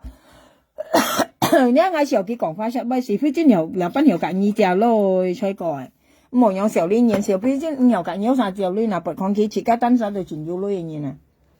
咁是非真後邊條緊隻咯，朋友佢單手就全要攞嘢啊，佢條緊有3隻咯，冇樣講廢嘢，你冇人冇隻，你嗌到5線咯，咁是非真都愛難解啊，嘢啊，佢馬上條緊有3隻咯，你嗌唔相信呢個騙嘢啊，呢啲啊，嚇？咁你唔係食是非真啊，前當然都食加是非真啊，然後佢又分條緊有3隻咯，你冇不抗啦。打天涯嘅土都係野生呢班嚟含嘅長意識都係麥計都係野生呢班嚟你都發到羅納到野生嘅記得啦，係唔係？係先。啊，佢講野生嘅班嚟啲，叫自己打天自己。咪頭裏佢咁講，意思野生嘅班人啊啲，意思淡白啦，意思講你王啊啲，佢講你王間到學幾趟啊，叫野生嘅班人啲大田夾你王頭裏啊，意思學幾趟啊，野生嘅班人係生意啲朋友間，事實我都可以認出嘅名啊，我啲佢講晒野生嘅班嘅班來來去去咪即係咪有年紀前啊嘅班人，係冇嗱呢5時就5、6了，都係嘅班人話。咁咪佢長識嚟講佢做生意係嘛未做嚟本人識嚟呢啲啊咪識計本人咯，佢自己講緊係咩到切啱咪啲啊，佢學出來啊，你佢講出嚟緊，佢破壞人話要恨嘅自己唔好咧，人咪真要講啊，你識快閃講啦呢啲啊，佢博人家嬲嘅啊呢啲啊，佢博野生嘅本人咧，佢要講冇講唔係啲嘢啊，但俾佢講自己講啊，佢講出嚟緊，或啲嘅意思係咪啲朋友家嘅意思識博野生嘅本人啊？罵你話或者嬲嘅或者罵嘅或者唔會嚟做朋友樣啊，意思你人多在你本來嗌説，或者你長年嗌或者做咪樣，既然要自己講樣，佢要學出嚟話，佢要寫出嚟話，你識5毛了，你認識5毛嘅嘢啊，你啲事實13點認全快心肝啊，朋友間略認啲全快心肝啊，佢咩行業嗌老師講有啥講有啥看嘅別啥，佢少人你都唔明白啊。年紀小嘅細貨講，我嗱咪強哥嘅講全員飛去吸佢咧，基本嚟佢係要夾一把照女㗎，因為咧一把不平間佢夾撈佢夾佢提女間提到啲10個條間，佢到到咗你夾應該借3條，應該2、3條係佢得嚟女啊嘅意思，交超本佢了，交超回本嘢咯嚇，佢到劍客啦嘅啦，劍客佢到咗係夾應借3條，借到佢唔會辦啊，過嚟嘅例子夾一番鋪講出來啊。意思佢自己老公之後到3條，就根本亦冇辦到，大家全員飛講啊，全員飛到 cut 佢唔明錯啊，佢3條300千佢都難揾嘢啊，呢年啊，佢8尺佢鐵嘅單手都難簽啊，到4天片啊，4天片300千200千佢4天片啊，人哋幾條揾嘢啊，3條呢條揾嘢啊，300千都很難咯，朋友冇講揾3條，佢咪事都冇錯啦，因為佢家家強哥咧提女咧，其實佢自己提話，意思冇半天話，我撈你提話提到10個條話，意思1/3啊呢啲啊，意思你3條間咩10條間10條我愛你3條，你咪定要愛7條啦，或者你愛6條啦，已經是半天啦，要6條呢好用啊，你意思你本愛3條人不咪過分啦。我先明白嘅意思啊，呢啲啊，但係你人又俾人嘈呐，幾時都唔嘈啊！我跟你講，天意佢唔會嘈咧，佢係愛嘅命相搏，人家相信嘅。天意咧，佢都冇本事辦呢三條，你叫如果俾佢很嘈嘅辦係啊，人家咪講，你按bằng sát，係講啊，春園會咪吸你咪辦，咁樣啊，佢咪時佢咪嘈咯。佢咪嘈咯，事實係要㗎，我相信家阿強哥嘅老婆講係威㗎，朋友㗎，我時間亦喺度相信佢講㗎。啲啊，佢要㗎，人家就佢明白啦，因為了你係佢家佢貼咗啦呀，呢啲啊，我相信家阿強哥嘅老婆講係威啊，家佢4年啊，過嚟家隻細路妹同杜女嘅時候，人家咪有識跳落去下，佢咩啊？佢講佢家佢咪嘅東西咧，書嘅女書係書超咧，佢明白緊。人家都苦為是冚呢班人，你只有你班人唱家人嚟講隔幾米份啊，2億蚊基本佢要吸引嘛，講驚人家走嘅路咧冇辦幾女都話，同埋你受人家度教嘅女啊，受人家跳衫啊，受家細路妹跳衫啊，可能人家搬幾女辦啊，咁人家幾女搬幾辦幾冇本事辦緊，個人家鐵女搬幾辦緊，我未錯係，所以你人你有啥講嘅行業？家人呢時代很有趣啊！你隻人係何人啊？你有啥被家己作品要刀浪機啊？你啊，下年呢班人刀浪機啊！你唔對係時代很冇足唔有啥啊，冇足等等，因為日本嘅騙到超啊！咁有啥講啦？門眼啊，有啥？你都晒故事啊！你都晒為咗土女咪份即係做咪病生喺點啲啊？但邊個先同你講咯？咁唔虧都唔虧啊！虧挑住，嗌別人幾คน要點喎？係命咗嗱咧？係麼個呢？人哋幫咪出場你多少歲啊？詐照啊，咪自貴啊！咁虧啊！你幫你冇人啊？還是冇保證嘢？你按咁呢類先喺香港，只不過你自貴嚟邊來啊？你冇喺香港聽，你點樣啊？人要本事苗啊，弄一陣你冇本事先嘛？而家你蒙古有礦女嘅，你女啱面咁多啊？係先做嘅行送行係啊，呢名嘢係咁係啊，呢嘢嗱得啦，我當tiền了啦，ôi à như buổi xa các sự lộ còn này chỉ bạn mắt này sẽ được tiền nhà điểm chung nhiều trẻ về cái mày hiểu ba các sự lộ còn mong coi đi đi ngày gì nó cũng chính nhá như chiều một buồn gì bốn nhìn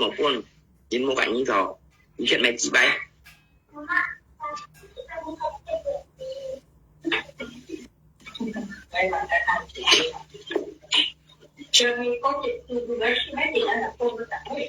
cô chết chúng kia đâu sao xích đâu à cô chết là như đâu sao xích để cái东西cô chết là sao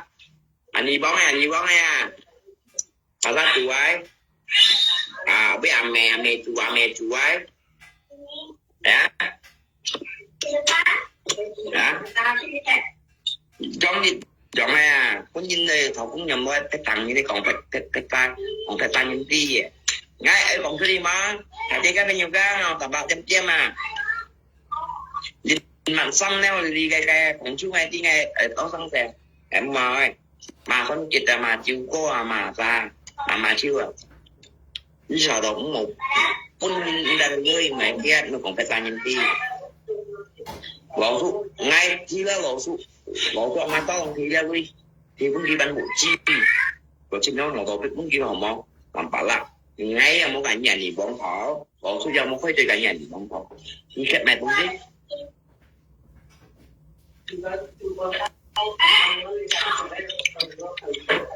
à chiều có sao còn nhiều không nè sao mèo hoa luôn một cái xăm theo đeo à sao còn nhiều hơn là cái xăm theo đeo còn nhiều hơn tập bắn này với nhân hai đây cộng sự lại thì hành tạo bên ngày thì nghe còn chưa có mỗi thằng bảo là như thế cũng mày có chỉ ngày cũng mày còn để tăng về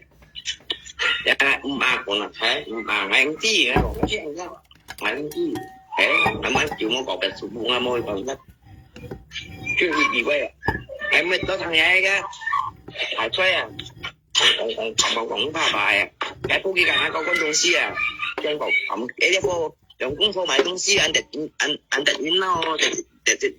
咩特樣直接嗰打信嘅咯提 K ngay咪先ngay個買cái bút chẳng là sầu nhiều đấy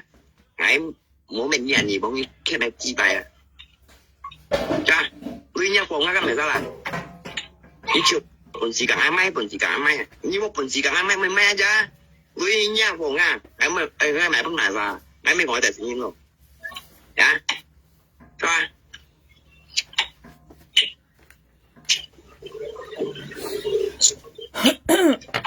？anh Trang ấy thì còn bây hơi lôi kia phòng nga lên phát trẻ喂cái còn bây xin nó thằng lôi nhà phòng kia là phát trẻ ơi phát trẻ kiểu cái lọ phò à phát trẻ ơi phát trẻ kiểu như ấy cả ngày mai phân mà phát trẻ cái còn nhưng mà ngay như này lại cái còn không mấy lôi nhà phòng kia đây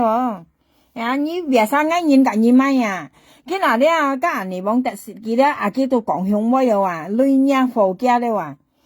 như bóng bài như ngay phát trẻ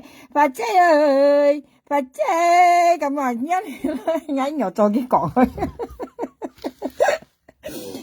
sự thật ngay những còn mấy đó thì nhiều cái ngày hay ngay rồi hay ngay mới trong mấy đi còn chỉ còn cái gì xí như ham những cái máy phần này đó như大田發香港英文發謝như đó là ngày máy phần mà phát謝như mấy tí liệu cái còn như mấy意思như ăn苦rồi là phát謝多lòng gì phát謝như mấy tí liệu cái còn cái話唔知乜人多cái còn上cái老婆phát謝ơi như ấy cả ngày máy phần mà phát謝唔知現大田半ngày thôi phát trẻ ơi anh nhong như cái nào vô còn không mấy lưới nha phô nga liao như ấy tao là ngày mai hồ liao anh nhong như vô như hầm những cái mai con xin như mới còn trở lại nè như hầm anh đi bóng tao là như mai nha phòn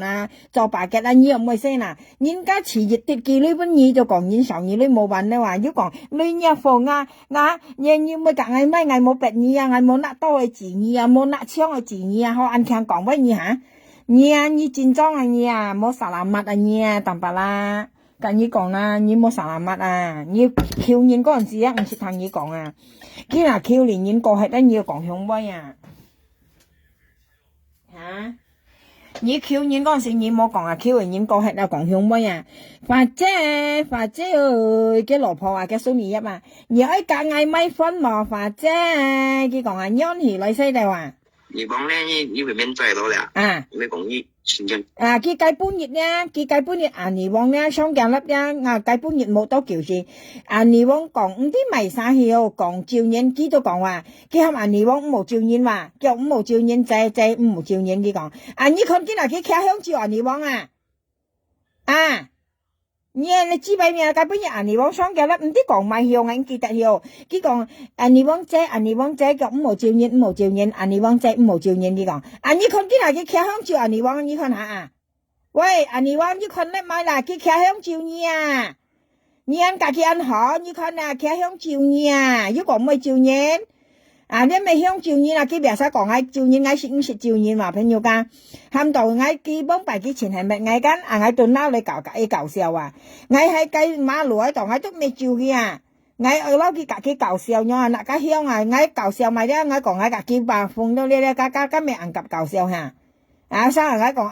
講tầm bà啦như anh nhân lưới ngầu như lưới đi kèm nó đi siêu bún gì đi nhóm cá chuyện mới chiều kia sự thật hạ bên một tiền thôi làm lấy xem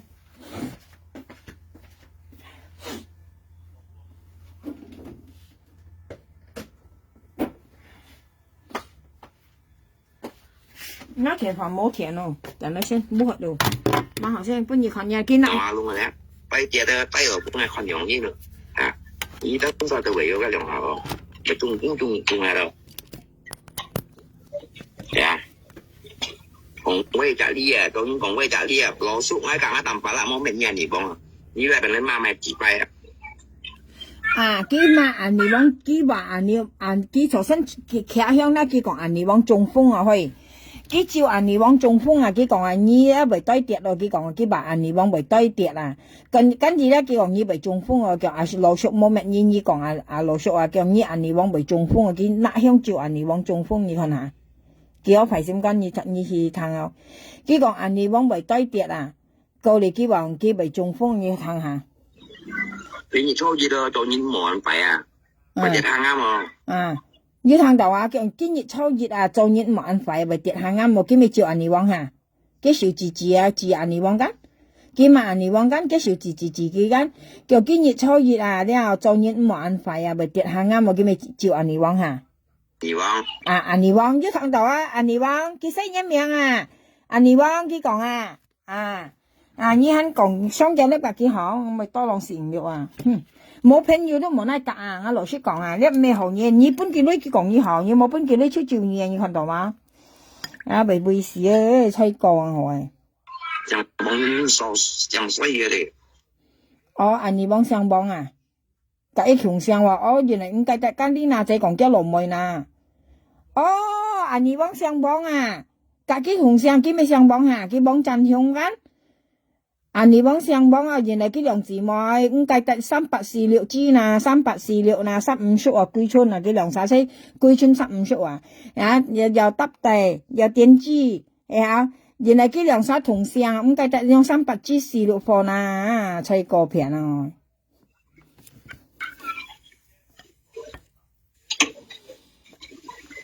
bỏ không em về chi đeo hình chi dây cao hay bỏ không em kia bảo mà ba đi ban như này củ gì có chất cảm cái đâu ra đủ shit đâu em nghe gì còn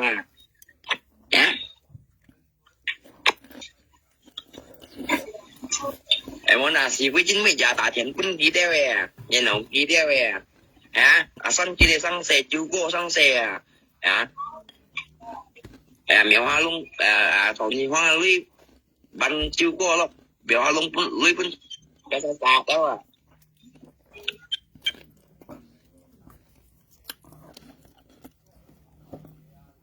mới事實anh你幫講佢開兩間店佢被打理嘅有東西佢咩打理嘅店嘅東西嘅而家佢講佢應講佢開兩間店咩特別佢打理咧用係碎濕濕嘅東西打理現家係累搬嚟晒冇檢準打理賣沙倒賣用佢被打理嘅東西佢用佢開店開兩間應佢被打理咧用嘅東西學新詞學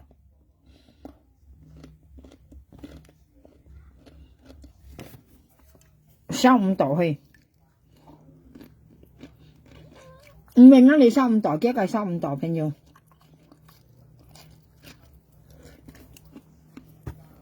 幾個收唔到？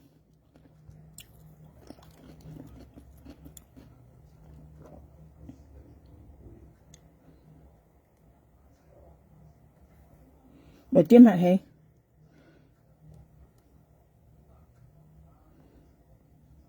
你昨天去照你nó giờ sẽ lắp người ta ngay sẽ giờ sẽ lắp người ta phát người ta tiền nó nhất tay nó giờ sang phát tiền nhà mà sao cũng nghe lui nó nó phát tiền nó là được chuyện nó sẽ lại khỏi trong nhất bên đây thì cái có nhiều này đó nó có chọn được nhiều đồ sưu tà này trên đồ tập tầm mà năm chỉ đang cho dưới thêm như vậy tình đại đó này nó phải lắp được rồi sưu tà này nó tôi muốn là như thế mỗi miệng là đi học để đi tạo một uống có lần là cái là từng kia nè nó không giống như này nó có nhưng mà xì cái chín nó say mà không đòi như này còn gì đó này bao nhiêu mà cho xì cái chín nó say mà không đòi như này như tạo mà nó không nhưng mà cho xì cái chín nó say không mà không đòi như này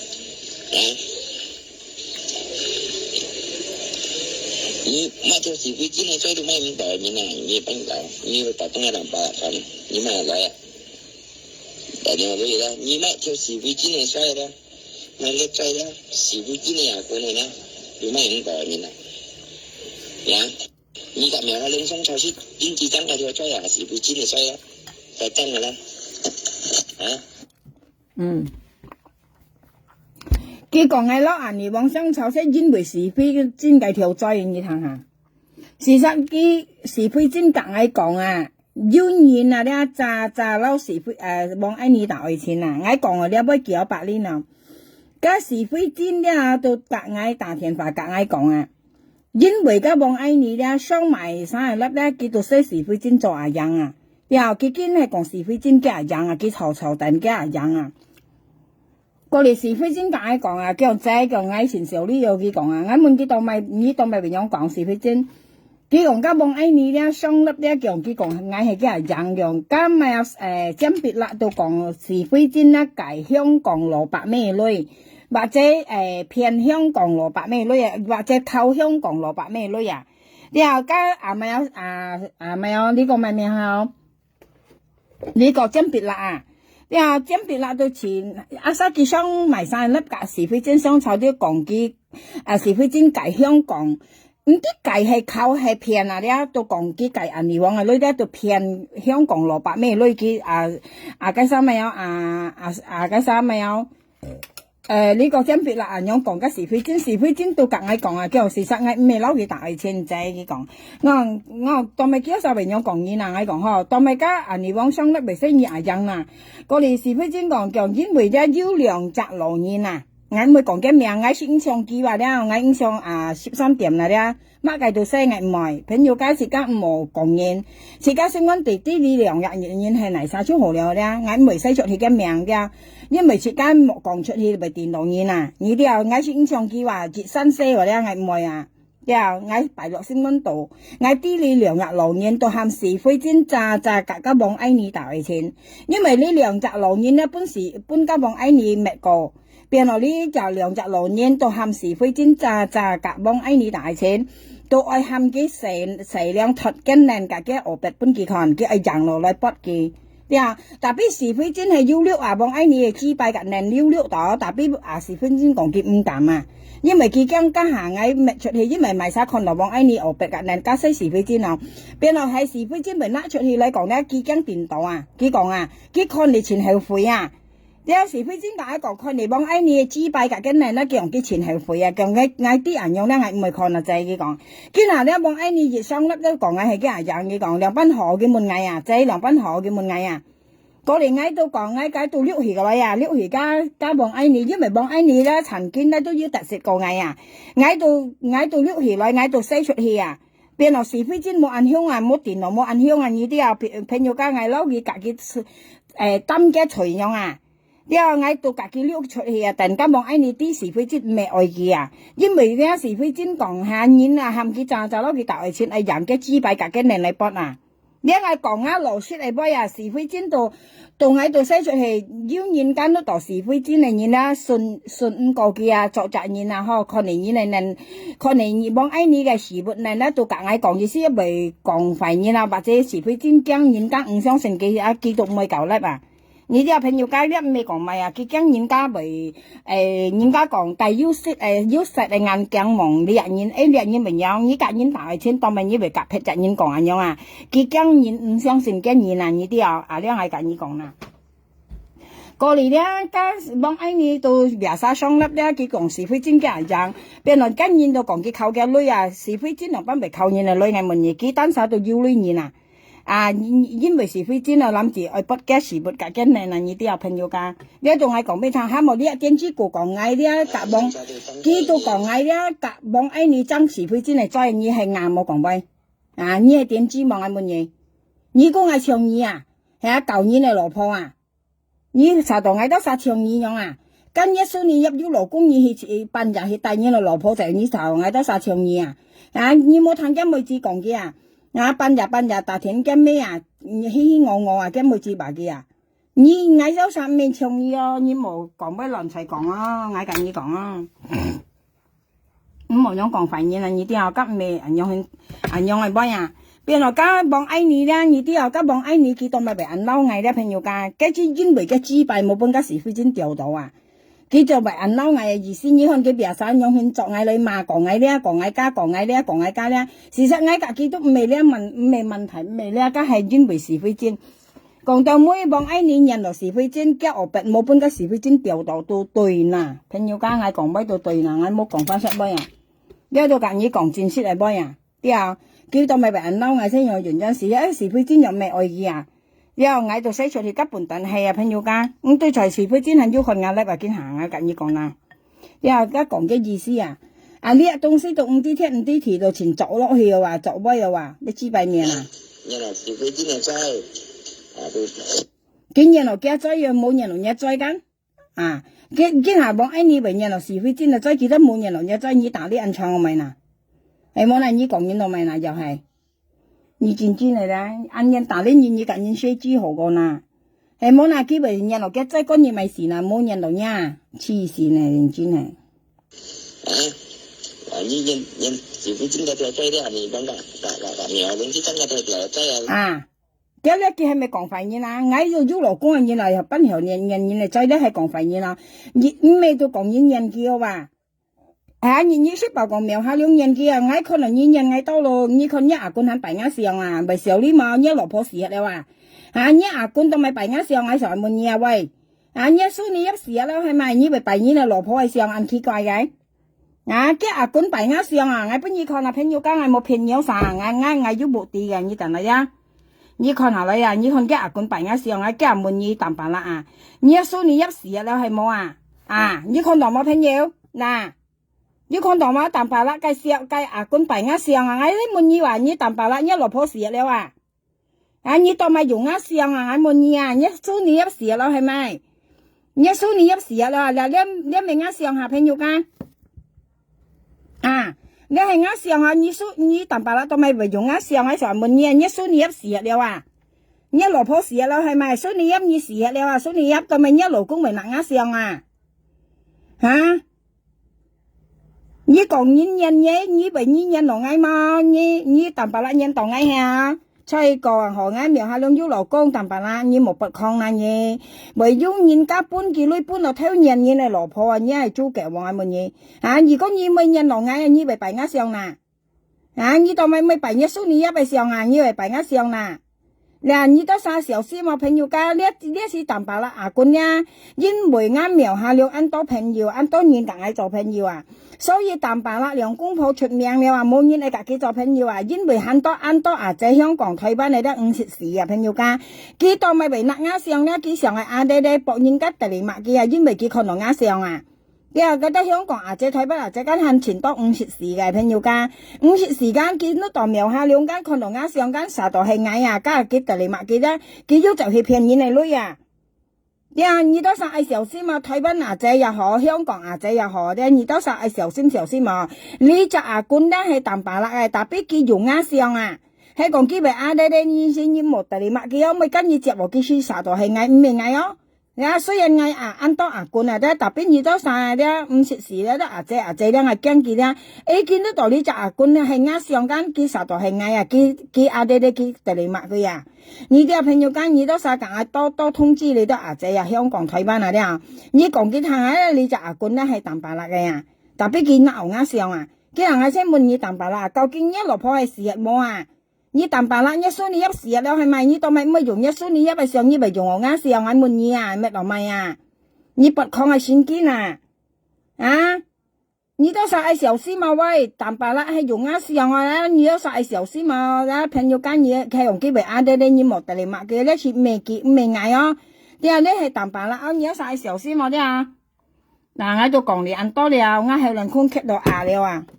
你講嘢只拜啊，人道苗下兩講苗下兩人道嘢，你人道嘢你老婆，你頭日識爆到靠人嘅老婆啊，唔會少啲嘢。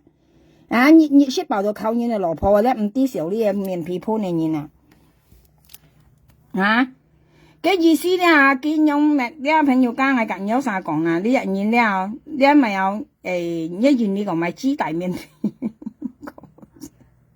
我以前開我去80米菜要去。我揭嚟嘅，中我揭落我後輪空冇聲咯，我去80度，我去80米菜又暗暗。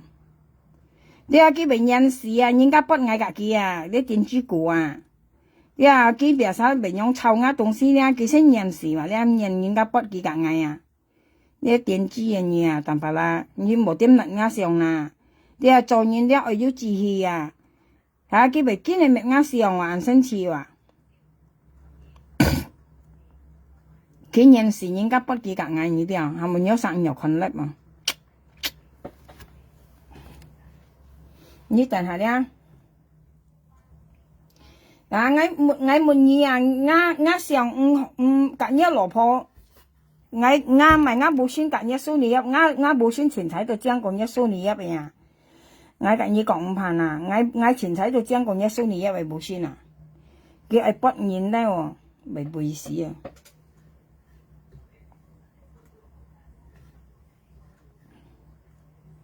啊！我吹管。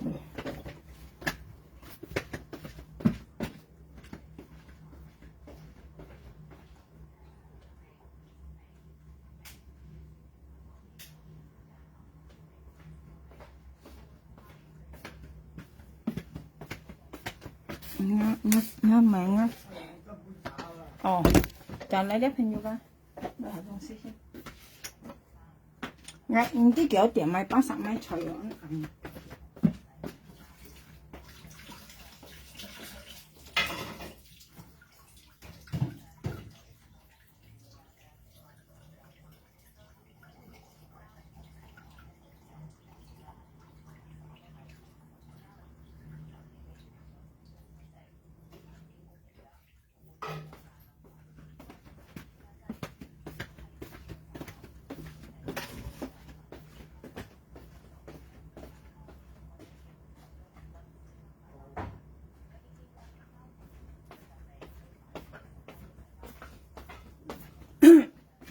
hả mày xéo đi như này miền phía phun này ngay cả như còn đấy như còn cái bật ngay xéo ngay phải xéo xì hết à như phải xéo đi mà phun miền phía其實咧，佢用下上嘅，一用下上去，我驚咪啊，朋友家，我驚人家都都係牙管啊，呢啲啊，啊，佢用下上啊，咩用嘅上啊？你看到啊？你炒不人啊？你咪啊，咪冇先安姐咩？佢拿你裝上啊，變嘅牙管啊，啊，冇先安姐咩？你是小啲藝人用hen。啊，你看你說你一位冇先啊，你變你裝上嘛，電子果啊，變你裝啊，淡白啦。à như biểu đi trong xương nhá cô nó mà như biểu ngay trong xương như bạn bật không hả cái mua biểu đi trong xương à朋友家啊你先一老婆嘛你應該表đi trong xương跟唔上啦朋友家啊你基本淡白啦朋友多兩個愛養到啦你含嘅你基本淡白啦你含淡白啦啊管表đi trong xương啊啊你含嘅啊管表đi trong xương 就對啊嘛係冇嗱佢下佢表我壓你trong xương啊朋友家啊我不如看啲你等嚟啦嗱，佢變我呢張相，哎呀，唔好喐誒！啊，佢變呢張相啊啦，你看嚟，啊，我俾你看，佢變我呢張相啊，好不要？誒，啊，佢變我呢張相啊，喂，呢張梗係，呢張相梗係藝，當咪佢咪變啱相喺門呀？咩落明先？你發高燒係咪？你消費腦啊？你傾勞時消費都係喂。你見你講咪啊？你講發高燒啊？佢燒，又係人家講發燒啊？呢啲啊，發燒係嘅，發燒跟勞時消費係多安上啊？佢病生啦，上病我啱上啊？啊，你應該係病呢種相嘛？點知個？你病生啦，咁咪一老婆啊？咁係你嘅老婆啊？你係病呢種相，呢種就係一老婆嘅相啊？你蘇你一嘅相啊啦？呢種先係一蘇你一啊嘛？你就係病我啱上啊？門嘢啊？你做啥啊？喂，朋友間你個愛人基本嘅，你講加描下兩含嘢啊，淡白啦。加描下兩含嘢係變你張相啊，唔好變啱相啊，變呢相你含嘢啊。朋友你多啥多兩個愛人你張相人基本技巧，你基本淡白啦，又淡白啦，描下兩含嘢啊，變你張相啊。啲啊變一老婆為相啊，唔好變啱相啊。佢變我啱相啊，你跟淡白啦，愛老婆蘇你啊，係冇啦。佢啲啊變到啱你張相啊，朋友間，佢變我啱你張相啊，你瞧你咪消失了，啊佢變我啱你張相啊，喂，你張相跟嗌，係冇啦，特別淡白啦，啊官一變到啱相啊，不如看啲朋友間咧，啊嗌冇便宜哦，嗌先冇講不便宜咧哦，啊你看下來先等來，啊你看下係冇啊，啊你咪淡白啦，啊官係啦，啊差不多人啊人嘅啊，人嘅啊官啊，啊你看到啊。特別佢用啱相啊，今日意思嗱，當咪嘅老婆上唔咪用啊，啊一蘇你一就肯生入咩時刻係冇嗱，係講一蘇你一時刻啊咧，你用正啱相喺都定義正，咁一蘇一到生啊，未猛事啊，當咪呢咪用呢你老婆嘅相，呢當咪唔咁用一分婆嘅相，意思一分婆安謝，係啊一蘇你一安謝安落係咪？啊一蘇你一安謝安落係啊，你咪變一喐咪謝相咯，你變一喐咪相啊，淡白啦，你冇變啱相喂。你为病啥啦？你病结上啊喂！但把啦，你都没病人你正常啦，你阿公都没病结上啦。啊，你都没病人又没在上，你病我牙上啦。你紧张啊，但把啦，你有问题啊喂。吓？你病人又没上啊嘛？你病牙上到嘛？我又隔熱唔好啊？你上我講咩為錯冇朋友講，自家講咩為對冇你隔人喐咪這點好啊？你應該病嘅上，你病嘅上我咪啦，咁樣先，我又隔熱唔好啊？為小事我看到哈，跟前神奇係冇啦。其實我是見咩冇朋友講係咪菜又去ăn啱喎，我咪啊。我没啊，你病脸没好，病安尼往个上没好，因为你家叫啥安好啊？你要但白啦，你一系咧都病肉没嘢上，一系病安尼往个上，因为你家己安好啊。我家你唔好，你病啊上，你系不抗你咯？啊，你不抗系咪？啊，一系咧你都病一數你一嚟上。啊，病一落派上，一係咧你就病一肉梅嘅上，一係就病尼王嘅上，一係病一落派上。咁我隔你冇你病一上你係牙冇冇嘢，你係點知冇？啊，你病嘅上未好下，病嘅裝未好下，係冇啦，你病未有肉梅上啊？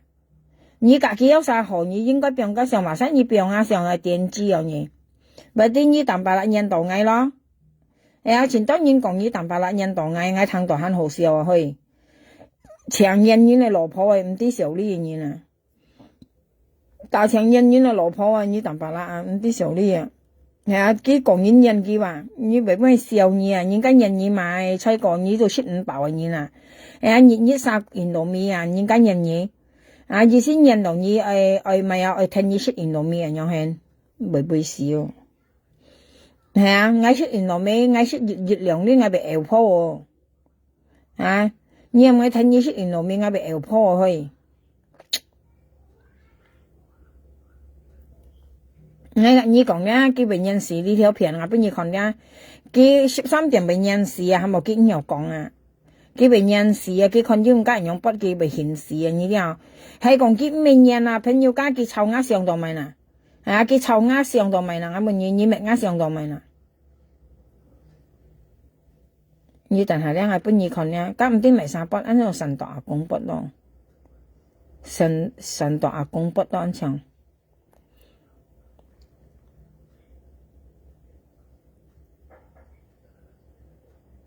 有冇用？幾十年了咧，幾十年未滅鴨上咧，係講幾每年咧，朋友家佢唔會滅鴨上啊，唔會冇多叫，佢會拍鴨上出來滅啦你了。咁但白啦，新年度嗌了啊，佢會冇多叫，佢會拍鴨上出來滅啦你了。咁人家筆記未顯示啊，佢新聞都未顯示喺啲啊，我講你有啥講啦？咁唔夠錢你啦。每位簽到嗬，而且簽真吓。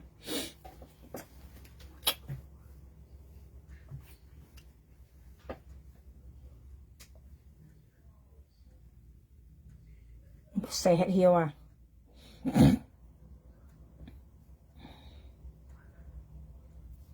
冇按人呢。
anh chồng bữa ngày出hết luôn冇hết luôn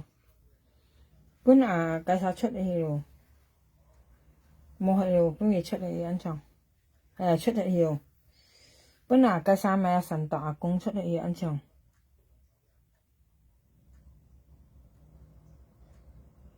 bữa ngày出hết luôn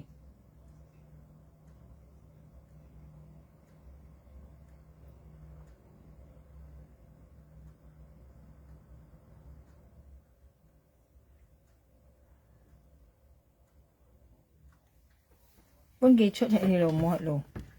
嘅今日個13點俾人事啊，人家不記格啊，一強下呢啲啊，見人事啊，因為當晚我朋友講啲朋友，佢係講咩啊？咧你唔係冇多叫俾抽煙嚟上外面啊，跟二些人當然啊啲啊，所以車係啊，按奇怪俾人嚟話，按突然驚我去啊。你啲好好啊，照顧一兩集冇照顧提女啊，冇人啊，點知個？自家冇見起人啊，自家冇本事啊，冇人啊，今年嘈今日啊，幾位人士呢啲啊，你看到冇啊？朋友講幾位人士呢啲啊，幾位人士啊，兩人士啊，咩幾位冇多叫嘅咩啱上嘅，啊你識見咩來啊？呢啲啊咩啊俾就出嚟啲東西嗱，幾位人士係條人士人家用咩嗌呢啲啊？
喂，朋友講係見得我去80米除去，幾難暗喎。而家講到你啊，家暗杯啊，閒先嚟翻講啲啊，我去80米除又暗喎，咪我嚟係咪咪石斑精啊，吹啊，那吹啊，咪都嗰啲咪有個葱薑啊，去吹5錢強先嚟葱格薑。拜拜啊，愛你，拜拜愛你。